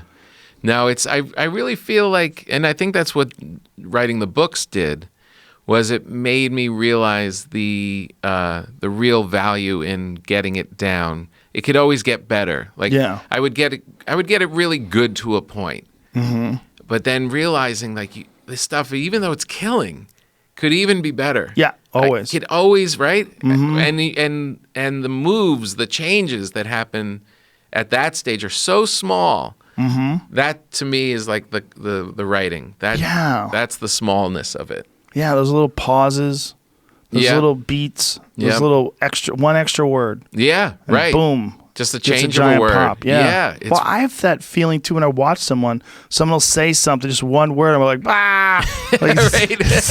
There's something about one thing that shifts it. Yeah. You know? Oh, man, you know who was really making me laugh yesterday in the car was Cat Williams. Oh, he's hilarious. God.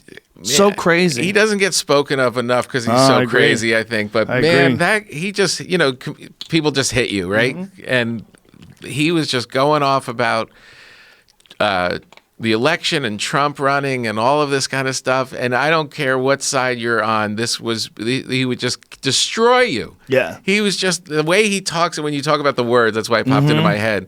He pulls words out that I would never think of using, Yes. and he just says them in his style. God, is he a naturally funny God? Yeah, I don't know if it's natural, but he's definitely funny. And you know, man, when he was more active, when he was really touring a lot, like during the Pimp Chronicle days, Yeah. he was one of the best in the world. Oh my God. One of the best in the world. He was a monster. Go on stage to destroy. All that Michael Jackson stuff. Oh my God, that stuff was so good. So good. And dangerous at the time. I know. Because people hadn't come to grips with this idea that Michael Jackson was a pedophile. He did and not care. Especially not in the black community. And he was out there just fucking swinging for the fences. He's so good. Oh my God. Oh, he really makes me laugh. He's a straight up killer. But Yeah. I think for most folks, the pressure of that high level celebrity is overwhelming. It just fucks with you. Yeah. It just fucks with you. It could wear you down and break you down like it did with Chris Tucker. It did with Martin Lawrence. It did, it does with a lot of these great comics. Yeah. A lot of guys. It's a weird thing. It's fucking very weird. There's the pressure of that many people coming to see you, that many people relying on you, that many people like waiting for you to fail, that many people hating on you. Yeah. And then clearly there was some substances involved with him. Sure. Like he had some shows where he would just go on stage and start yelling at someone in the front row and then leave. Yeah, Like, right, exactly. He did that. I think it was in times. Oakland. He just went on stage and someone heckled him. He's like, "Fuck you, bitch!" And it's like going crazy at this I'm one not guy. doing this tonight. And then got off stage, and it's fucking, there's 5,000 people there to see him. It's like, what? You can't just leave? Do you feel that pressure? The bigger this gets? Yeah, I do, but I also feel extra love. Like it's happy. Yeah, it's nice, man. That's good. But I'm also aware that other people have fallen into these holes, and I've benefited from the fact that these people have kind of carved this path and showed me where the holes are. And also, I'm definitely crazy, right? Sure. I definitely have some mental health issues, but I'm very thoughtful, in meaning that I think a lot about things. And I spend a lot of time alone just trying to look at things like an outside observer. Right. Trying to look at things like, how would I, if I was me, but not me, look at me, and what would I say to me? Like, how would I tell myself to gain the proper perspective? How would I evaluate my situation correctly? How would I proceed? What would I do? What would I say? Man, I wish I had done this. Why don't I do that now? Right. That kind of shit. That's good. That's so much of it, of figuring stuff out is being conscious of it, right? Being aware that I've got a problem going on, or I have to, right? If you're, that means you're thinking about it. Yeah. The thoughtfulness with everything, with your diet, with your family. As long as you're constantly thinking about it, right, you're giving yourself a chance to you can correct take your the path. Right. You can correct your mistakes and correct your path.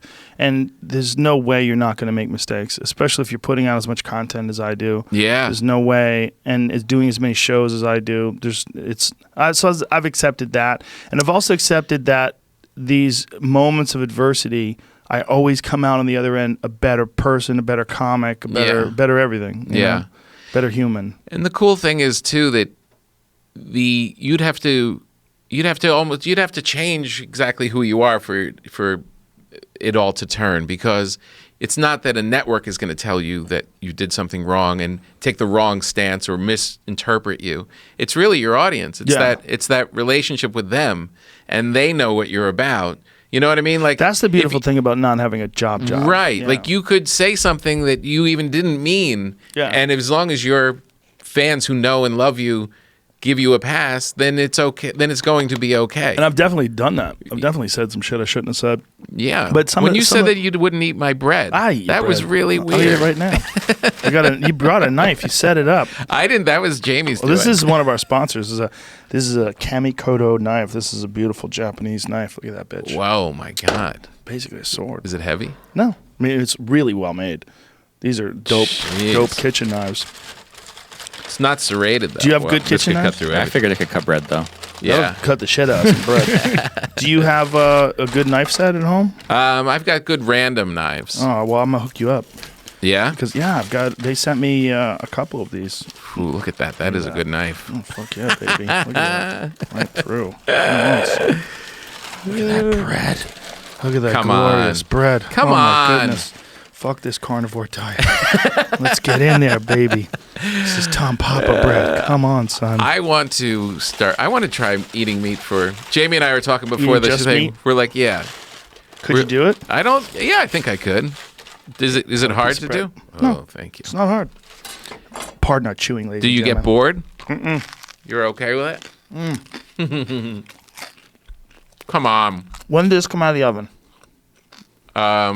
4 hours ago. Oh, my God.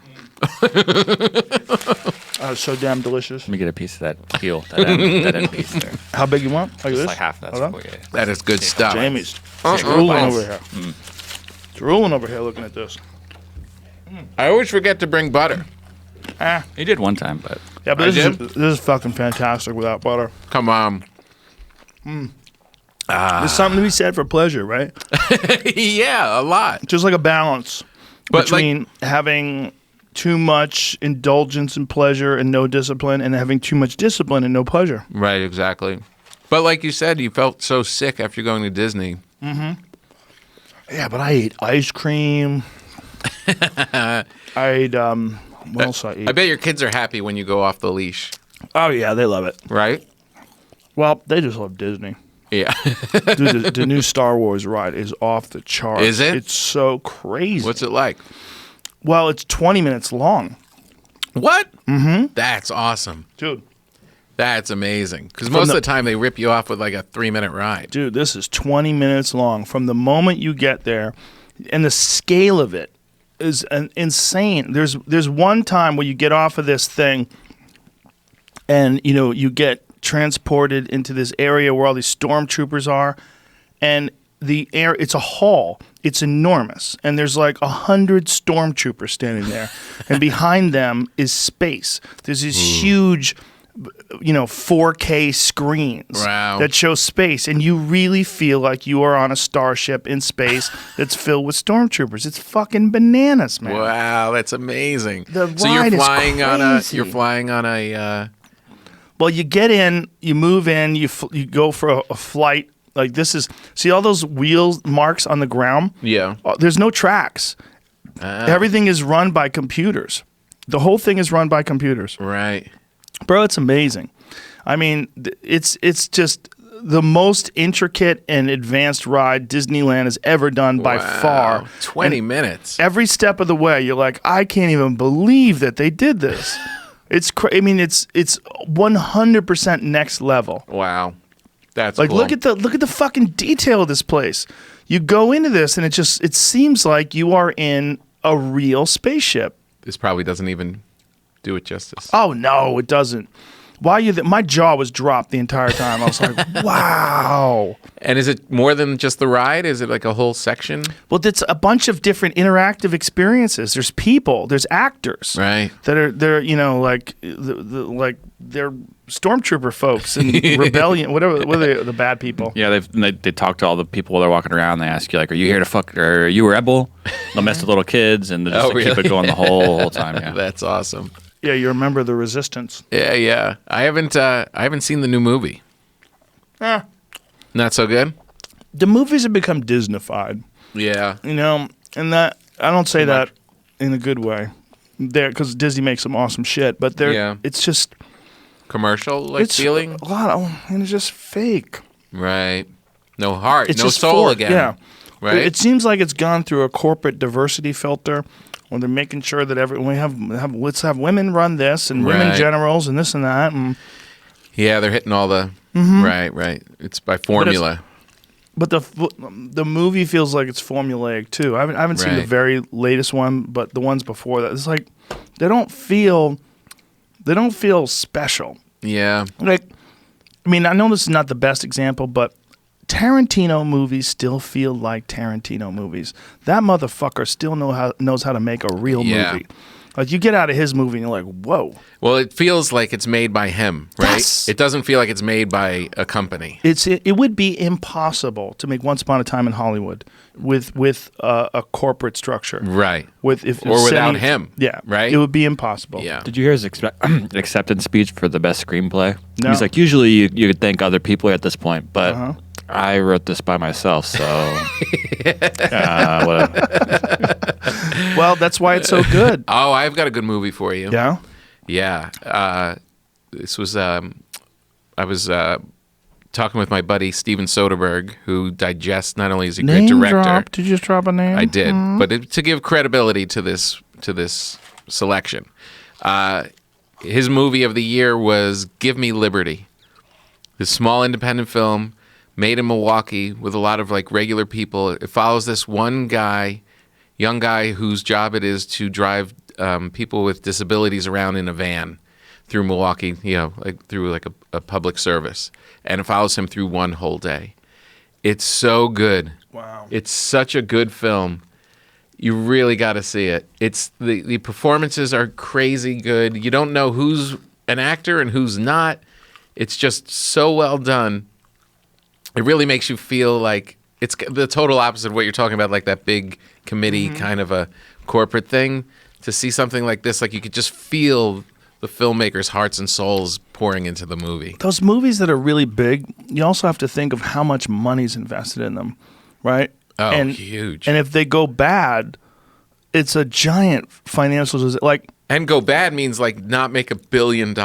Yeah, well, or lose money, like Dr. Dolittle. Right? Right? Yeah. I think that movie's probably going to lose money. Oh, really? Which is real dangerous coming from a guy like Robert Downey Jr., who's amazing. Yeah. Who's so incredible in the Avengers, and that movie made fucking cajillions of dollars. Yeah. All those movies are amazing. And then he goes and does this kids movie, and it really doesn't do well. Like, those are dangerous. Those movies are like, oh, Jesus, we're on thin ice. Yeah. Get back to the shore. Right. You know? Dangerous for who?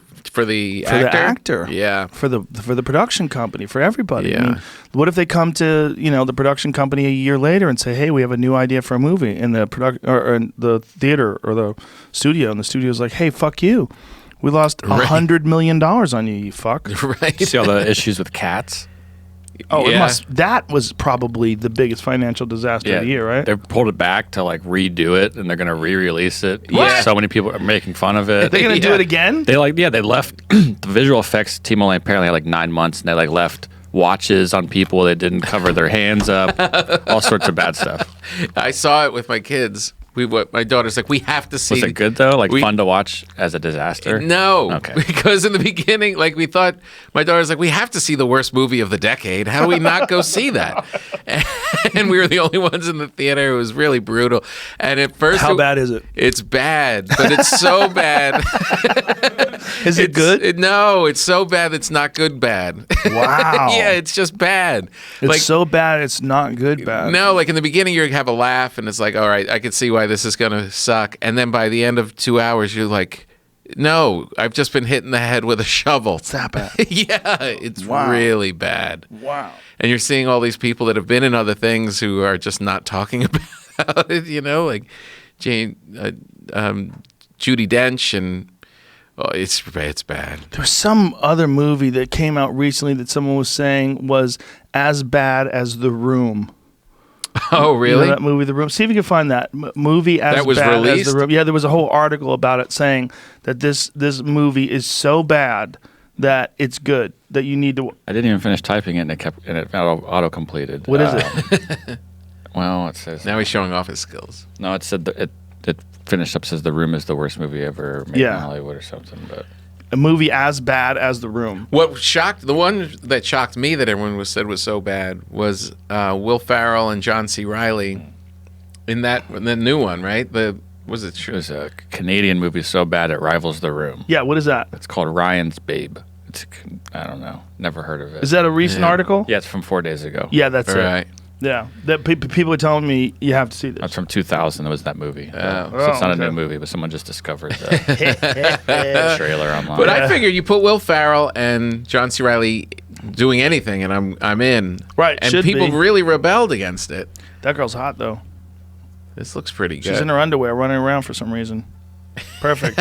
Oh, this is terrible. Yeah, it's pretty good. This looks really bad. Some rough edits in there. So how are they going to redo Cats? Like, I don't know. are They're they going to gonna re-edit. edit it? I think they already did. I think But- they re-edited it and then... But if they re-edit it, everyone's going to know that it sucked so bad they had to re-edit it. I've never heard of that, ever. Never. Right? A movie gets released and they're like, you fucks. They're like, okay, we'll fix it. We'll be back in a week. How much money has Cats lost? Oh, It almost happened with that Sonic the wind movie. out They of just it. didn't put it out. They like put out a trailer and the internet freaked out. And they're like, oh, okay, we'll redo it. Yeah. And they spent a bunch of money redoing it. Sonic the Hedgehog? Yeah, Really? it's coming out now. It actually looks a little bit better. Yeah. They gave him like better teeth or something. I don't know. Dude, it's hard, man. Making a movie's got to be the most brutal thing ever. You know, So I've had hard. guys in here that have poured their heart and soul into a movie for years. Like Yeah. Motherless Brooklyn, I Ed Norton's know. movie. I know. I didn't hear. Was it good? I don't know, and I love him, and I He's love great. the subject matter. God, he loved that movie, man. and he was really so did, interested and in he it. put such heart and soul into the soundtrack. Yeah. And I haven't seen it. Yeah, I haven't seen It's either. such a, sometimes. Jesus Christ, Cats headed for $100 million box office loss. Oh, What the fucking shit? oh my god! Oh my god! I just keep thinking about them all like being at craft services and backstage. Like, this is pretty great, huh? Like, Have you seen eating that some girl? celery sticks. Rebel dressed as a Wilson cat. is committed to losing weight. She's lost a ton of weight, and people are mad at her. Are they really? Yeah, they're mad at her. Because she's They like her being big. They like her being big because she's big and I'm big and everyone's big and it's okay to be big. And I heard it's healthy to be big.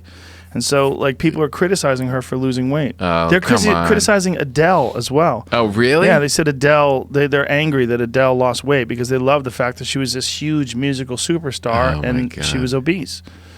You So know? she wanted to take care of her health, She's trying to be healthy. And live a they're like, little longer, and then, You're turning on us. well, she became a role model for certain people, I guess. And they, Good. right? Be a role model for you to get healthy. We can all get healthy. Yeah, Just come stay away on. from Tom's bread. Eat only meat. Just don't eat it all the time. You just don't Yes. eat this all the time. Yes. Well, I didn't gain any weight this weekend. Yeah. I didn't gain any weight. I ate all that shit, and then I fasted Sunday night until Monday. I went to yoga Monday morning. Didn't eat till right before my first podcast, and I didn't gain any weight at all. That's great. Yeah, it's accumulative. Moderation. It's eating like shit over. But what was interesting was the pains, back Right. pain, knee pain. What is that? It's inflammation.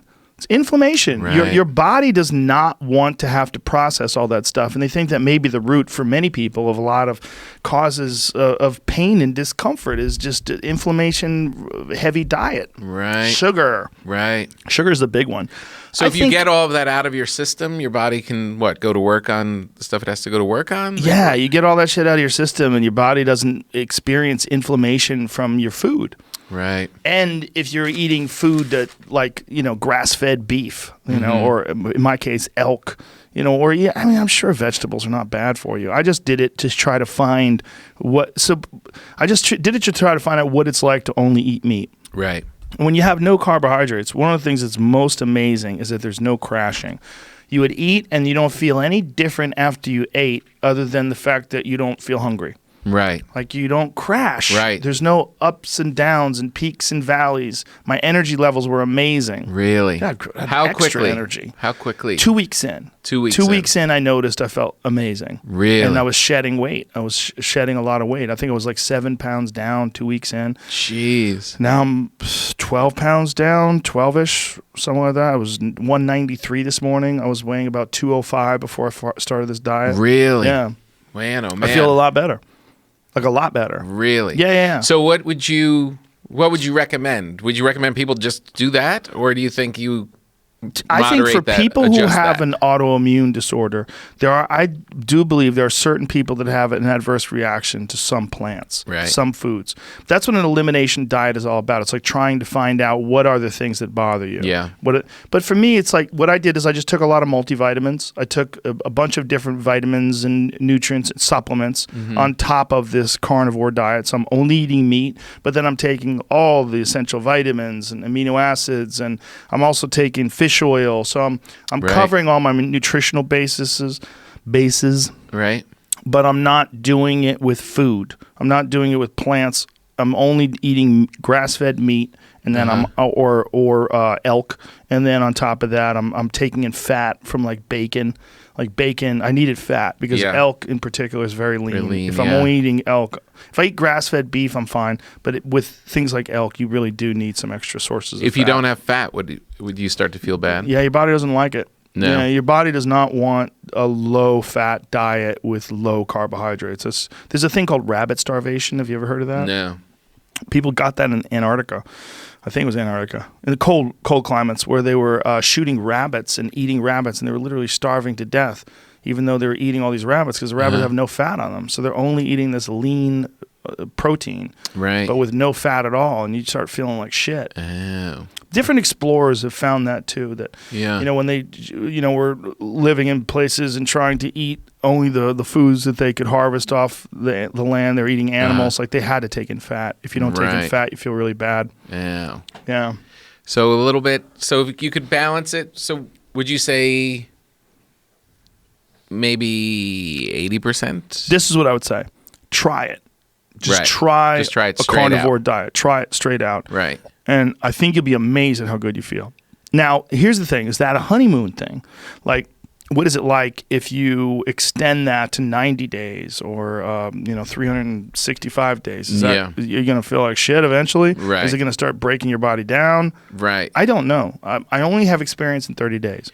But in my experience in 30 days, it was enormously beneficial. You did say something in your post about a explosive diarrhea. It needs to have a new name. Diarrhea is not strong enough for what I was experiencing. For real? Yeah, it was like someone was tapping into an oil well. Ah, jeez. I have pictures. You want to see pictures? So why was that happening?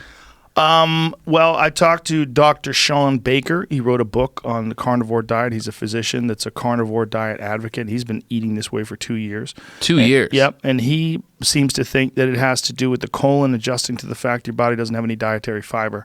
So you're not taking in any rice or bread or anything that's going to absorb the water. So your body's like, what do I do with all this liquid? It's going out the asshole. Woo! How long did that last? Around 2 weeks. 2 weeks? 2 weeks of rocket fuel coming out of your booty hole. Ah, jeez. But if you get through it, through it. And Tom Segura is going through it right now. He is? Yeah. He sent me a text the other day saying, this diarrhea is astounding. Oh, no.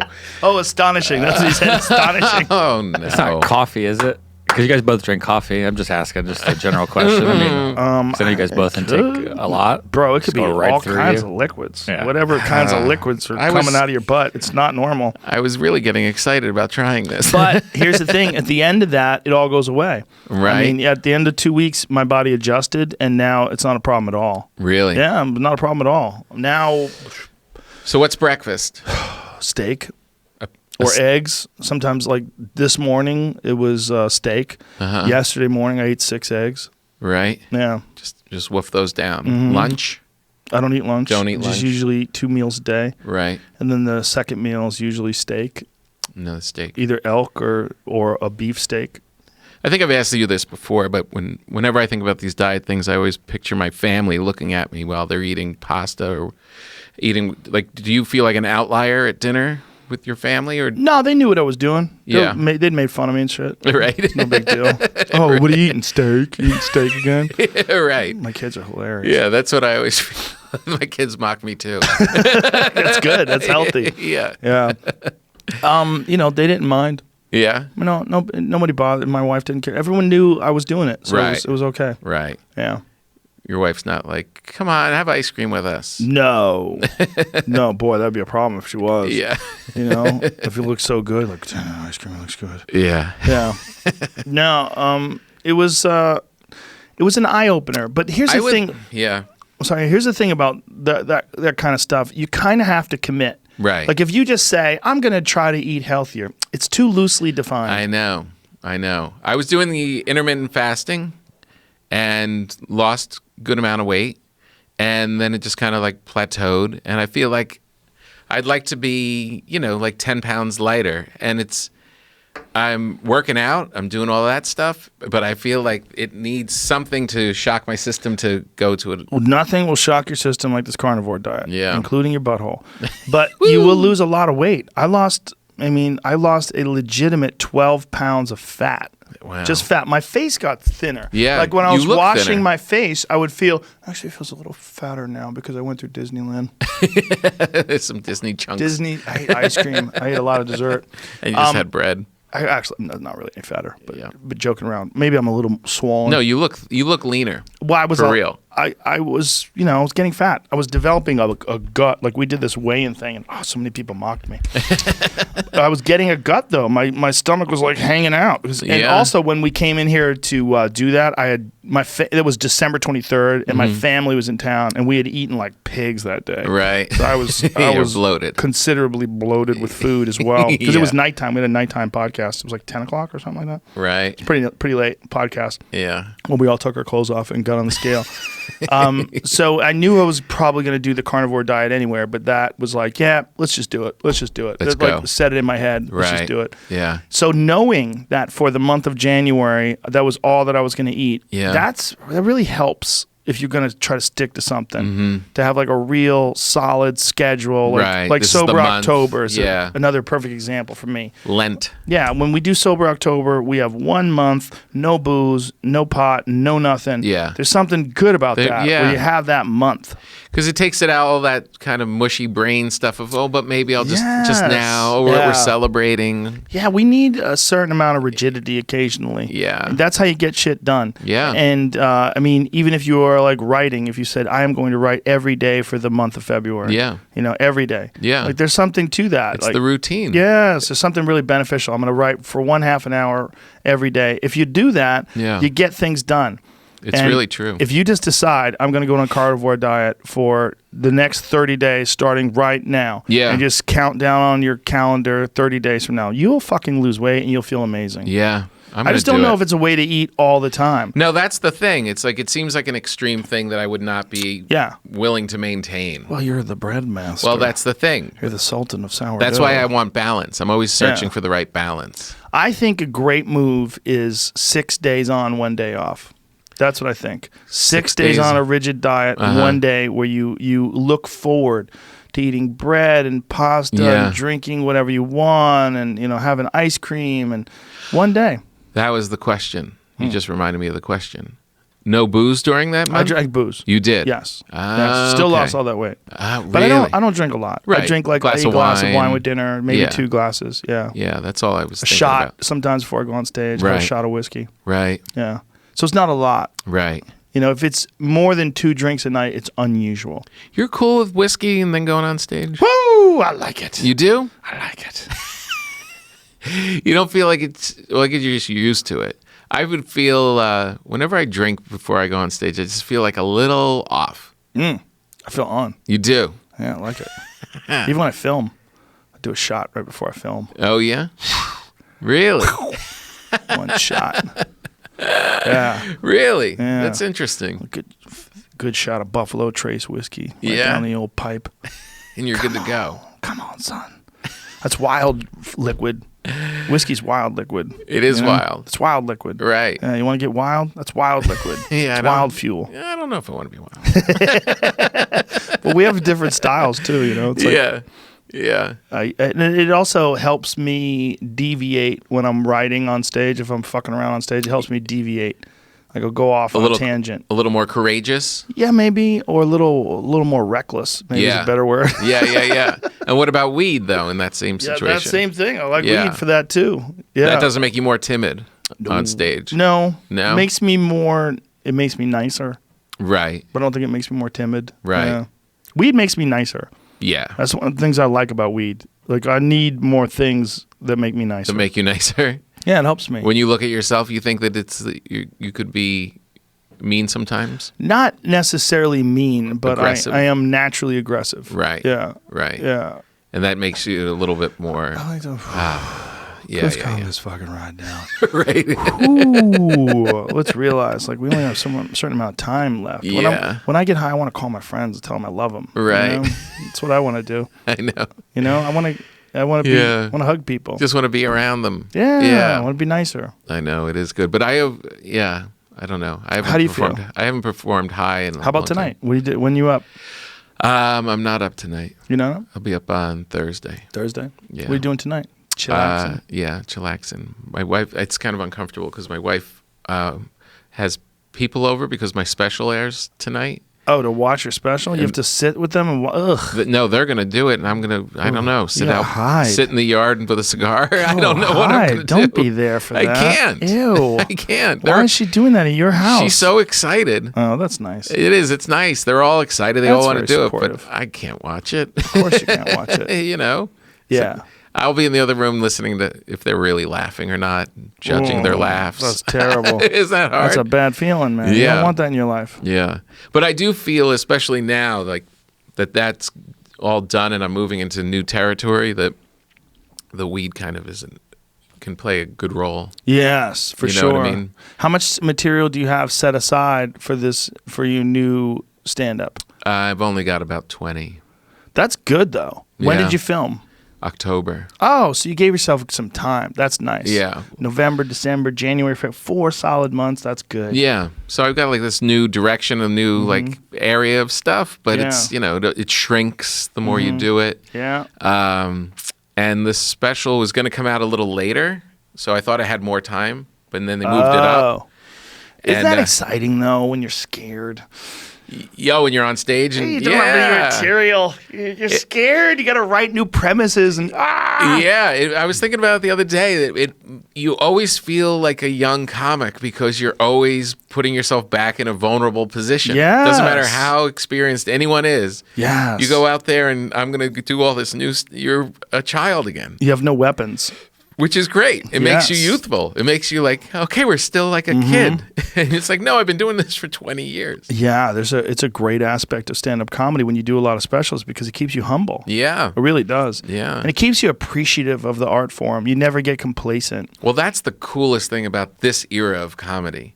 And I think that's how Netflix has changed the game by having so many people put out so much content. It's making and that's seen by a lot of people. It's making everybody get on their game and write more. Like the era of getting a headliner set and just rolling for 20 years is gone. Right. So it's actually taken the whole art form and pushed it further. It's great. Yeah. It really is. Yeah, it is. This is It's the such a golden good era. moment. Mm-hmm. It's such a good moment, and so many different voices coming in. Yeah. From so many different places, just not only in the culture, but from around the world. Have you seen Ronnie Chang? Yes, Fucking hilarious. it's great. So different. Yeah, I exactly. love it. On stage with a suit, real angry and shit. Yeah, Fucking great. I want to talk to him, man. he's a cool guy. I got know to get him in here. Yeah. Do you know him? Yeah, I know him. I got to get him in here. All right, I'll reach out to I him. enjoyed his act. Yeah, I enjoyed it. He's a good guy too. And it was like he didn't remind me of anybody. Right. Setups, exactly. delivery, punchlines, premises, all of it seemed like Yeah. unique. No, this is recognizable and relatable, but unique. right. Exactly. Yeah. No, that's what's so cool. This is like the Yeah. whole globe is opened up. It's like all these voices from all this different stuff. Fucking great time it's a to be cool, alive. It really is. It is. It is. And this art form, I've been thinking about this a lot, and I really think I'm going to do something about this. I want to document how everybody does it. Because I think this is the only art form that is a global, worldwide art form that's enjoyed by everybody. Yeah. That's not really documented. Yeah. Right? Like musicians, it's documented how they write songs. It's documented how you learn to play music. You can go to school for it. You could take classes online. When you're a comic, man, you got to kind of figure it out on your own. Yeah. And I think we would all benefit from some sort of documentation, and particularly for the people coming up, the girls and guys coming up that are learning how to do stand-up now would benefit tremendously from like a guy like you breaking down how you do it, how you started, what's different now. Right. So I'm thinking about doing a series. Oh yeah. And I'm probably going to put it on YouTube, like that's a cool. podcast, and do it like a podcast, but call it like the comedy creation series. I'd love to be a part of that. Yeah. I want to get everybody, like That would be as many cool. people as I can. Like, tell me how you started, how old, when did you start? Yeah. What year? Yeah. What was your first club? And just break down how you do it. Yeah, that's a great thing because it's so varied. Yes. From doing the show with Fortune. We Shout out to Fortune Femster. Yeah, to the great Fortune. She's hilarious. Yeah, her special's up right now. Is it? On Yeah, what? Sweet and Salty. Netflix. Netflix as well? Yeah. She's so great. And we're interviewing all these comedians. We had Jesus Trejo came in today. I love him. Love him. And he's such a unique story, so different. Yeah. You know, his parents coming from Mexico. He's got to care for them. He goes down to Mexico where there's like this new scene coming up of Spanish-speaking comedians. Mm-hmm. I mean, that story, you put that one, and then you talk to, Ryan Hamilton, two totally different planets. Yep. All in the same form. Yep. It would be great to watch. Fuck yeah. It would be amazing. That would be really good. The world needs to know how these fucking people do these things. Because it's like, if you don't know anybody that can sit down and talk to you about how they do it, it takes too long to figure it out. Oh, completely. Completely. Like if you're in Pittsburgh, I don't know what kind of scene Pittsburgh has. Right. I'm sure it's got some kind of a scene, but how many people really? Yeah. I mean, and couldn't you really? And how many really good ones are still there? Yeah. That you can really learn from. How do you find out? Yeah. No, I know. That's a good thing. I mean, when Seinfeld put out the documentary, like people still watch comedian, like young comics. Oh yeah. Because there's very few roadmaps out there. There's very few glimpses into how someone is doing it and how they're working. There's been other stuff where people will show themselves on stage and they're just backstage, drinking or just going about their day, like a road doc kind of a thing. Mm-hmm. But very few about process. Yeah. Very few. Yeah, process and, how much you've adjusted. Yeah. What do you do differently now? What do you think about your old stuff? What would you do differently if you could start over again? Yeah. Yeah. It's good stuff. Yeah, it's a weird art form in that it doesn't have a class you can take. Nope. Well, they have classes. They don't really. You know what those classes are good for? Getting you on stage. They're good for that. Yeah. Yeah. But I mean, very few classes are taught by legit comics. Right.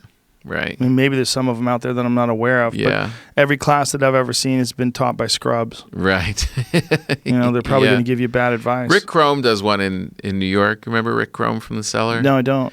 He's great. He's been around a long time. And that's very valuable. He's like a real thoughtful practitioner of it all. You know what I mean? And I've seen him, just glimpses of him, like when he'd be teaching downstairs at The Cellar. And it was like, okay, this is legit. But then you see some names of other people who are out there doing it, and you're like, oh, man. I would imagine it's good for you, too, to teach.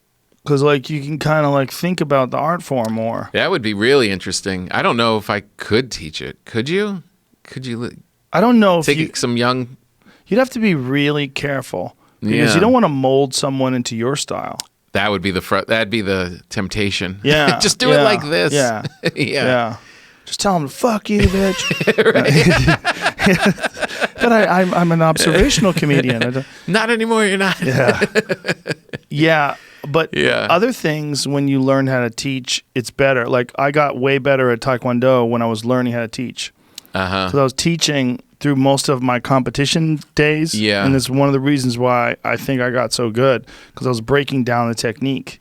Constantly. I wasn't just doing it. I was breaking it down for beginners and showing them. So I made sure that my technique is very good. It's like in my martial arts, career, one of the things that I'm known for is that I do everything. I do it correctly. Right. It's very crisp. My technique is like I've prided myself. Is that a word? Yeah. Prided? Sounds weird. Yeah. I would pride myself on having excellent technique. It wasn't just that it was powerful. It looked sharp. It was correct. Yeah. And jiu-jitsu is the same way too. Guys get way better at jiu-jitsu. I've never taught jiu-jitsu, but guys get way better when they start teaching it. Right. Another cool part about this era is that people are staying comedians. Yeah. Longer. Yeah. Right? Where people would do comedy, they get blown out to a TV show or something because economically just to stay a comedian wasn't really feasible. But now you can actually make a living, and it's actually a more valued thing in the culture. Like, this is the first wave of guys staying in it for their whole career and not wanting to get out. Yeah, they're not looking at it as a way to get out of it. Someone was just asking about that. Like, when was the last person that you know that had a special around the year 2000 that's out of the game now? Right. Like, completely quit comedy. Right. Who completely quits comedy? Yeah. Not anymore. It's just too easy. Just think about those afternoon diner trips and going to the movies, and you're like, oh, well, all that goes away if I get a job? Yeah. Yeah. And the only way you would do it is if you're not making enough money, so then you would have to get a job. Right. Yeah. Yeah, but no, I mean, even Eddie Murphy, he's seeing what it's become. Yeah. He's got to be regretting it at some point of like, why did I leave? Why did I stop doing it? Maybe, but I mean, he made a lot of fucking great movies, and he did, also grew. For real. I think he grew as a human being. 100. Look, no regrets. You could still see just when he was just hosting. It just pops out of him. It's just he's a volcano of comedy. If he had kept cracking at it all this time, though, you know what I mean? Even like a little bit would have been good for me. It would have been good for me to watch. It would have been, but it will be great to see what he does now because he's kind of committed to it. He's committed to us.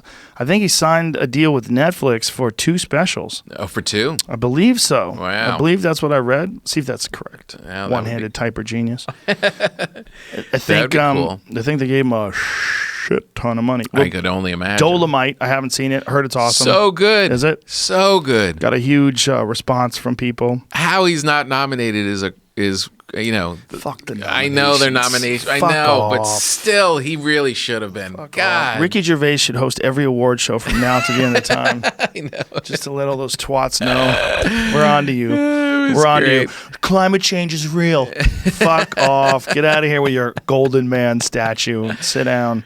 Taking a private jet everywhere. Fuck off. He was so good. He was one of the best performances I saw this year for sure. Dolomite. Yeah, Oh, I need to see it. I haven't seen it. You do. He's brilliant. He's brilliant, and it's comedy. It's so good. Jamie says just one special. One special? Yeah. Okay. They're going to give him a shit ton of loot, and I hope he works it out. Could be a movie or else something because they did Dolomite, so they might maybe Oh, have right, another a movie and movie a and a special. special. Yeah, that makes sense. Right. Yeah, it's going to be work, unless he hires a bunch of writers to craft the bits, and then that won't be right anyway. You really need the work. You need to be on those stages. Yeah. Ellen did it. How was it? It was good. Was it good? I didn't hear anything about it. It didn't look like she had taken off for decades. It certainly didn't. Well, she does her show all the time, so she does do that monologue. She does, but stand up, and it. Don't you think the monologue is like stand up light though? Yeah. Like Jay Leno. Yeah. Right? He Right. was always doing those monologues, but then he would do stand up on Sunday nights, and then he'd do corporate gigs. Yeah. Yeah. Right. Exactly. But he wasn't banging it out in the clubs every day like us. No. He's still going now, though. I talked to Bill Maher, had him in here, Yeah. and he was repulsed by the idea of going to the clubs. It's like, oh, why would I do that? Like, literally, I'm like, you don't want to go to the clubs? Yeah, He's why like, not? No way. I'm done. I escaped. I'm out. Yeah. I'm like, but it's the greatest way. Like, it's you hang out with comics. You get to do stand up. Yeah. It just seems like low rent. I don't know, man. I mean, sometimes people have their own audience, and that's all they want. Right. They don't want to go like a show at the store. Yeah. Like tonight, I'll go up at the store, and there'll be 14 other people on the lineup. Right. And there's people there to see every one of those people. Yeah. Right. So they're just there to see you. They're there to see comedy. That's what's great. Yeah. I They think might it not makes- be into you at all. Yeah. It's Yeah. like going to the gym. No Yeah. one wants to really go to the gym. It's hard at the gym. But then Exactly. you start to love at the gym. It seems like, I talked to Burr about this, and he's in agreement. He believes that you have to do it. He's like, that's the only way. The Yeah. only way. You got to go to the clubs. I'm like, I think so too. Yeah. He goes, nobody else that doesn't go to the clubs really kills. Right. Yeah, you can get through it. Yeah. You can do a monologue. You can Yeah. recite a monologue. Yeah. But you're missing all of that high impact stuff in between. And You also run the risk of being funny because people love you. The Yeah. people that love you, that come to see you, they're your crowd. Right. You run that risk. Yeah, I yeah, mean, maybe yeah. you can pull it through. Brian Regan may be a different. He might be an exception to that rule because I don't think he goes to Yeah. the clubs and he still murders. he does. But he's out there performing all the time. Nonstop. Nonstop. Yeah. And he treats, he's in a good position where he's beloved, where he can treat a set in front of 3,000 people. He'll kill, but also be able to work his stuff out within that set. Yeah, he'll work out new stuff. Yeah. Yeah. Yeah. He's a unique guy, right? Because he's super popular with his crowd. Yeah. But he doesn't have a problem but being famous. He can go anywhere. Yo, yeah. No, you know? absolutely. Yeah, there's people outside of the comedy loving world that don't know who he is. No. Which is astounding to all of us, Yeah. right? Yeah. But that's how fragmented the culture is. Like we were talking about, if you're just watching one news or watching one kind of thing, it's like where everyone's in their own little bubble. There's, Joe Coy is selling out, the Forum, Yeah. and my parents will have no idea who he is. Multiple shows, I think, too. I think he did 2 shows at the Forum. Yeah, you know what I mean? Like we're such a big, massive entertainment eating colossus that people can be huge and be invisible at the same time. Like Sebastian. Yeah. Sebastian sells out 4 shows at Madison Square Garden. Sometimes I have to explain who he is to people. Right. Like, how do you not know who he is? Isn't it weird? But meanwhile, he can go places. You know? Yeah. It's really a beautiful balance. Like, Yeah. he can go to the mall. Nobody gives a fuck. Yeah. You know? Yeah. Taylor Swift can't do that. I was watching a documentary. I should say my kids were watching a Taylor I watched Swift it last night documentary. with my daughter. Dude, there's a beginning of it when she walks on stage in the stadium and you see all the fucking people with their lighters on and Yeah. everything. You're like, Wow. I guess it's not lighters, it's the light from their cell phones. From right? their phones or something. But yeah, But I it's know the shot you're bonkers. talking about. It's It's crazy. bonkers. But what was so cool about it was watching her as a 13-year-old learning to write songs. Yeah. She works. She does. She but works. That's got to be an incredibly bizarre place to be. Her existence, Yeah. her life. Yeah, her Yeah. life. Because she's young. I know. How old is she now? 29 That's in that crazy. documentary. So she's been hugely famous for how many years now? 16, I think, is when she came on the scene. Yeah. 13 years. And those are like very formative years. I know. But she seems like she handles it pretty well. I mean, that's what, Yeah. from the documentary, I was really impressed. Like, Yeah. how good of a songwriter she was. Like, watching her come up with stuff. She's obviously so practiced and knows what she wants to do. And just the way she was coming up with stuff as she was on the fly. Maybe that's the key. Yes. Maybe the key is you have to like really be obsessed with your work and doing what you want to do. 100%. Like Prince. That 100%. Yeah. They are making the stuff. They're not Yeah. putting things. They're not, they're actually have a craft that they can Right. go to work on. Like, she's a writer. All that noise, totally. Yeah. A really good Yeah. writer. Yeah. And all that noise, she was obviously, just even from the glimpse that they showed us in the documentary, dealing with weight and the fame and the Weight? Kanye stuff. And yeah, Weight? she had, she would see pictures of herself and stop eating. And What? Yeah. Really? Is that in the documentary? Yeah, yeah. I only watched it for like 2 minutes. Yeah, no, I walked in, my kids were watching. I'm like, I gotta get out of here before I get infected. No, it was pretty good. I liked it. I think so. I'm sure. I was impressed by her. I really was. That's a bummer though that she's always been so skinny. Well, everyone's got stuff they got to deal with. But the thing that, like you said, like it's a weird place to be, but that she can go and write songs and go and perform them, that seems like she's got something tangible, Right. meaningful, Right. that will get her through that.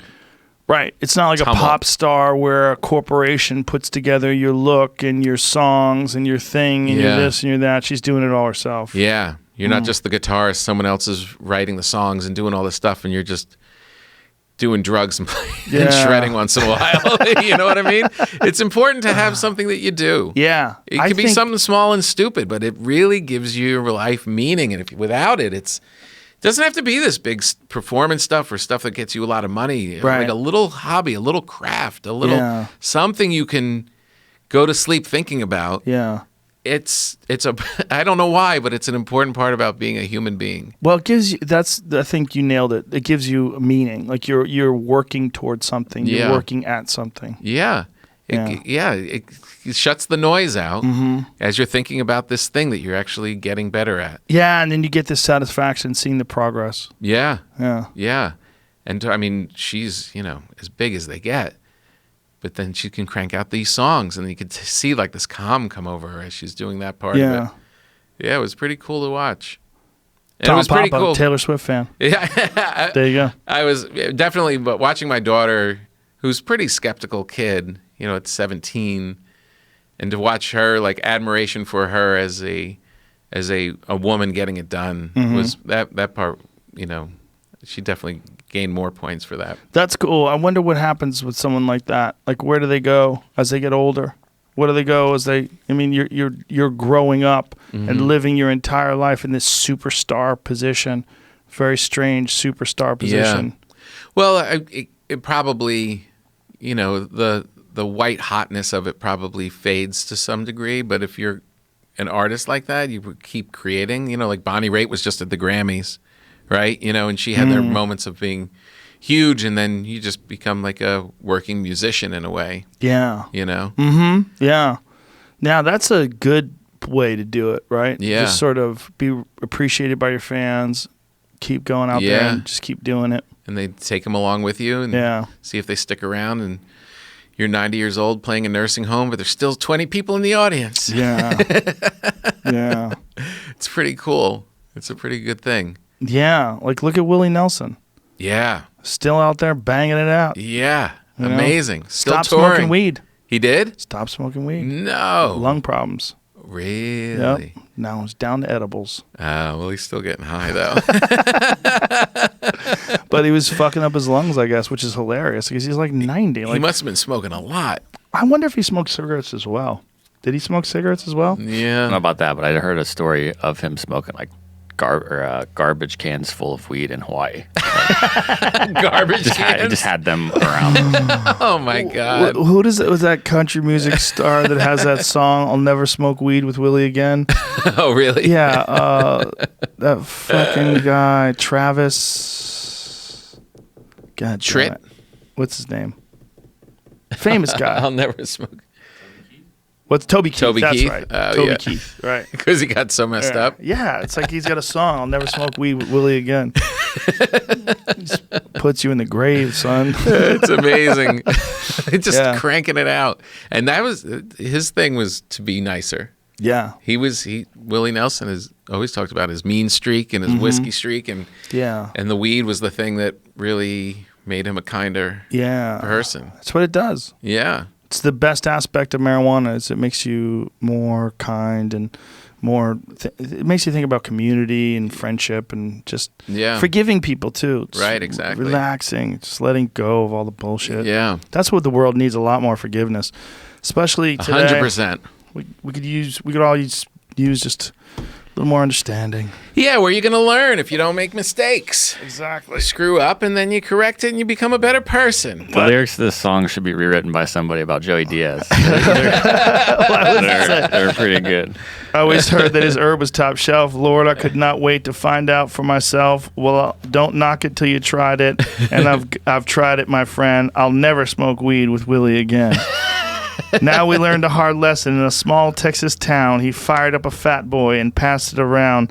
The last words I spoke before they tucked me in, may I discount bungee jump, but I'll never smoke weed with Willie again. I may discount bungee jump. I'll never smoke weed with Willie again. My party's all over before it begins. You can pour me some old whiskey river, my friend, but I'll never smoke weed with Willie again. Yeah. Smoking weed with Joey Diaz is one thing. It's the edibles that'll get you. The edibles? Yeah. Joey's edibles? Oh, my God. Really? Yeah, he'll dose you. He'll take a 500 milligram edible and he'll take the wrapper off and put a 20 milligram edible label on it. Hey, what have you heard about microdosing? A lot. Yeah? Yeah, acid or mushrooms? Acid. A lot of people do it. I know. Yeah, it's becoming a thing, right? It seems to help them sort of like stay focused and centered and calm and keep the chatter down, negative self-chatter, all that kind of stuff. Is there anything bad to it? I don't know. I mean, I've microdosed it a couple of times. Yeah. But I've never done it on a regular basis like a lot of these people do. But I know a lot of people are doing it with psilocybin, and a lot of them do it. They take it like once every couple days. They don't even do it every day. They take it every few days, and they find it remarkably beneficial. Ron White is into microdosing. Oh, yeah? Psilocybin, yeah. Really? Loves it. And it's not like you're really tripping. No, it's barely perceptible. Really? Yeah, barely perceptible. But it just gives you a nice feeling. It's like there's something about it that's nice. Yeah. And then people feel like that it just eliminates some of the anxiety and the shit that goes on in your head that you could be battling with. Mm-hmm. It calms those voices down for different people. Yeah. I mean, obviously for everyone has a different reaction to that. Yeah. Tom Papa, we got to wrap this bitch up. Where are we going to go? It's 3:00. So what? We did it. We just did 3 hours. Come on. Let's go for 5. I really can't. I have things to do. Someday I will. All right. We'll plan it out in advance next time. I'll come back after my explosive diarrhea You going to do that? When are you going to start? tomorrow. You going to start the diet tomorrow? I think You're gonna so. Eat this loaf of bread and then I'm go gonna- right in? It's exactly it. That's all I was thinking. Well, I do have another loaf at home. Your Netflix special is out right now. It is called You're doing great. You're Doing Great. You're doing great. Yep. Tom Papa on Instagram, Tom Papa on Twitter. Yep. Go to YouTube and look up Getting Baked with Tom Papa. Getting Baked with Tom Papa, the new series. Always a pleasure. And then the new book. I'll see you before that comes Yes. Yeah, when is that going to come out? May. Come here before May. All right, for sure. Tom Papa, ladies You're the and gentlemen. best. You're the best. Love you, buddy. Bye. Awesome.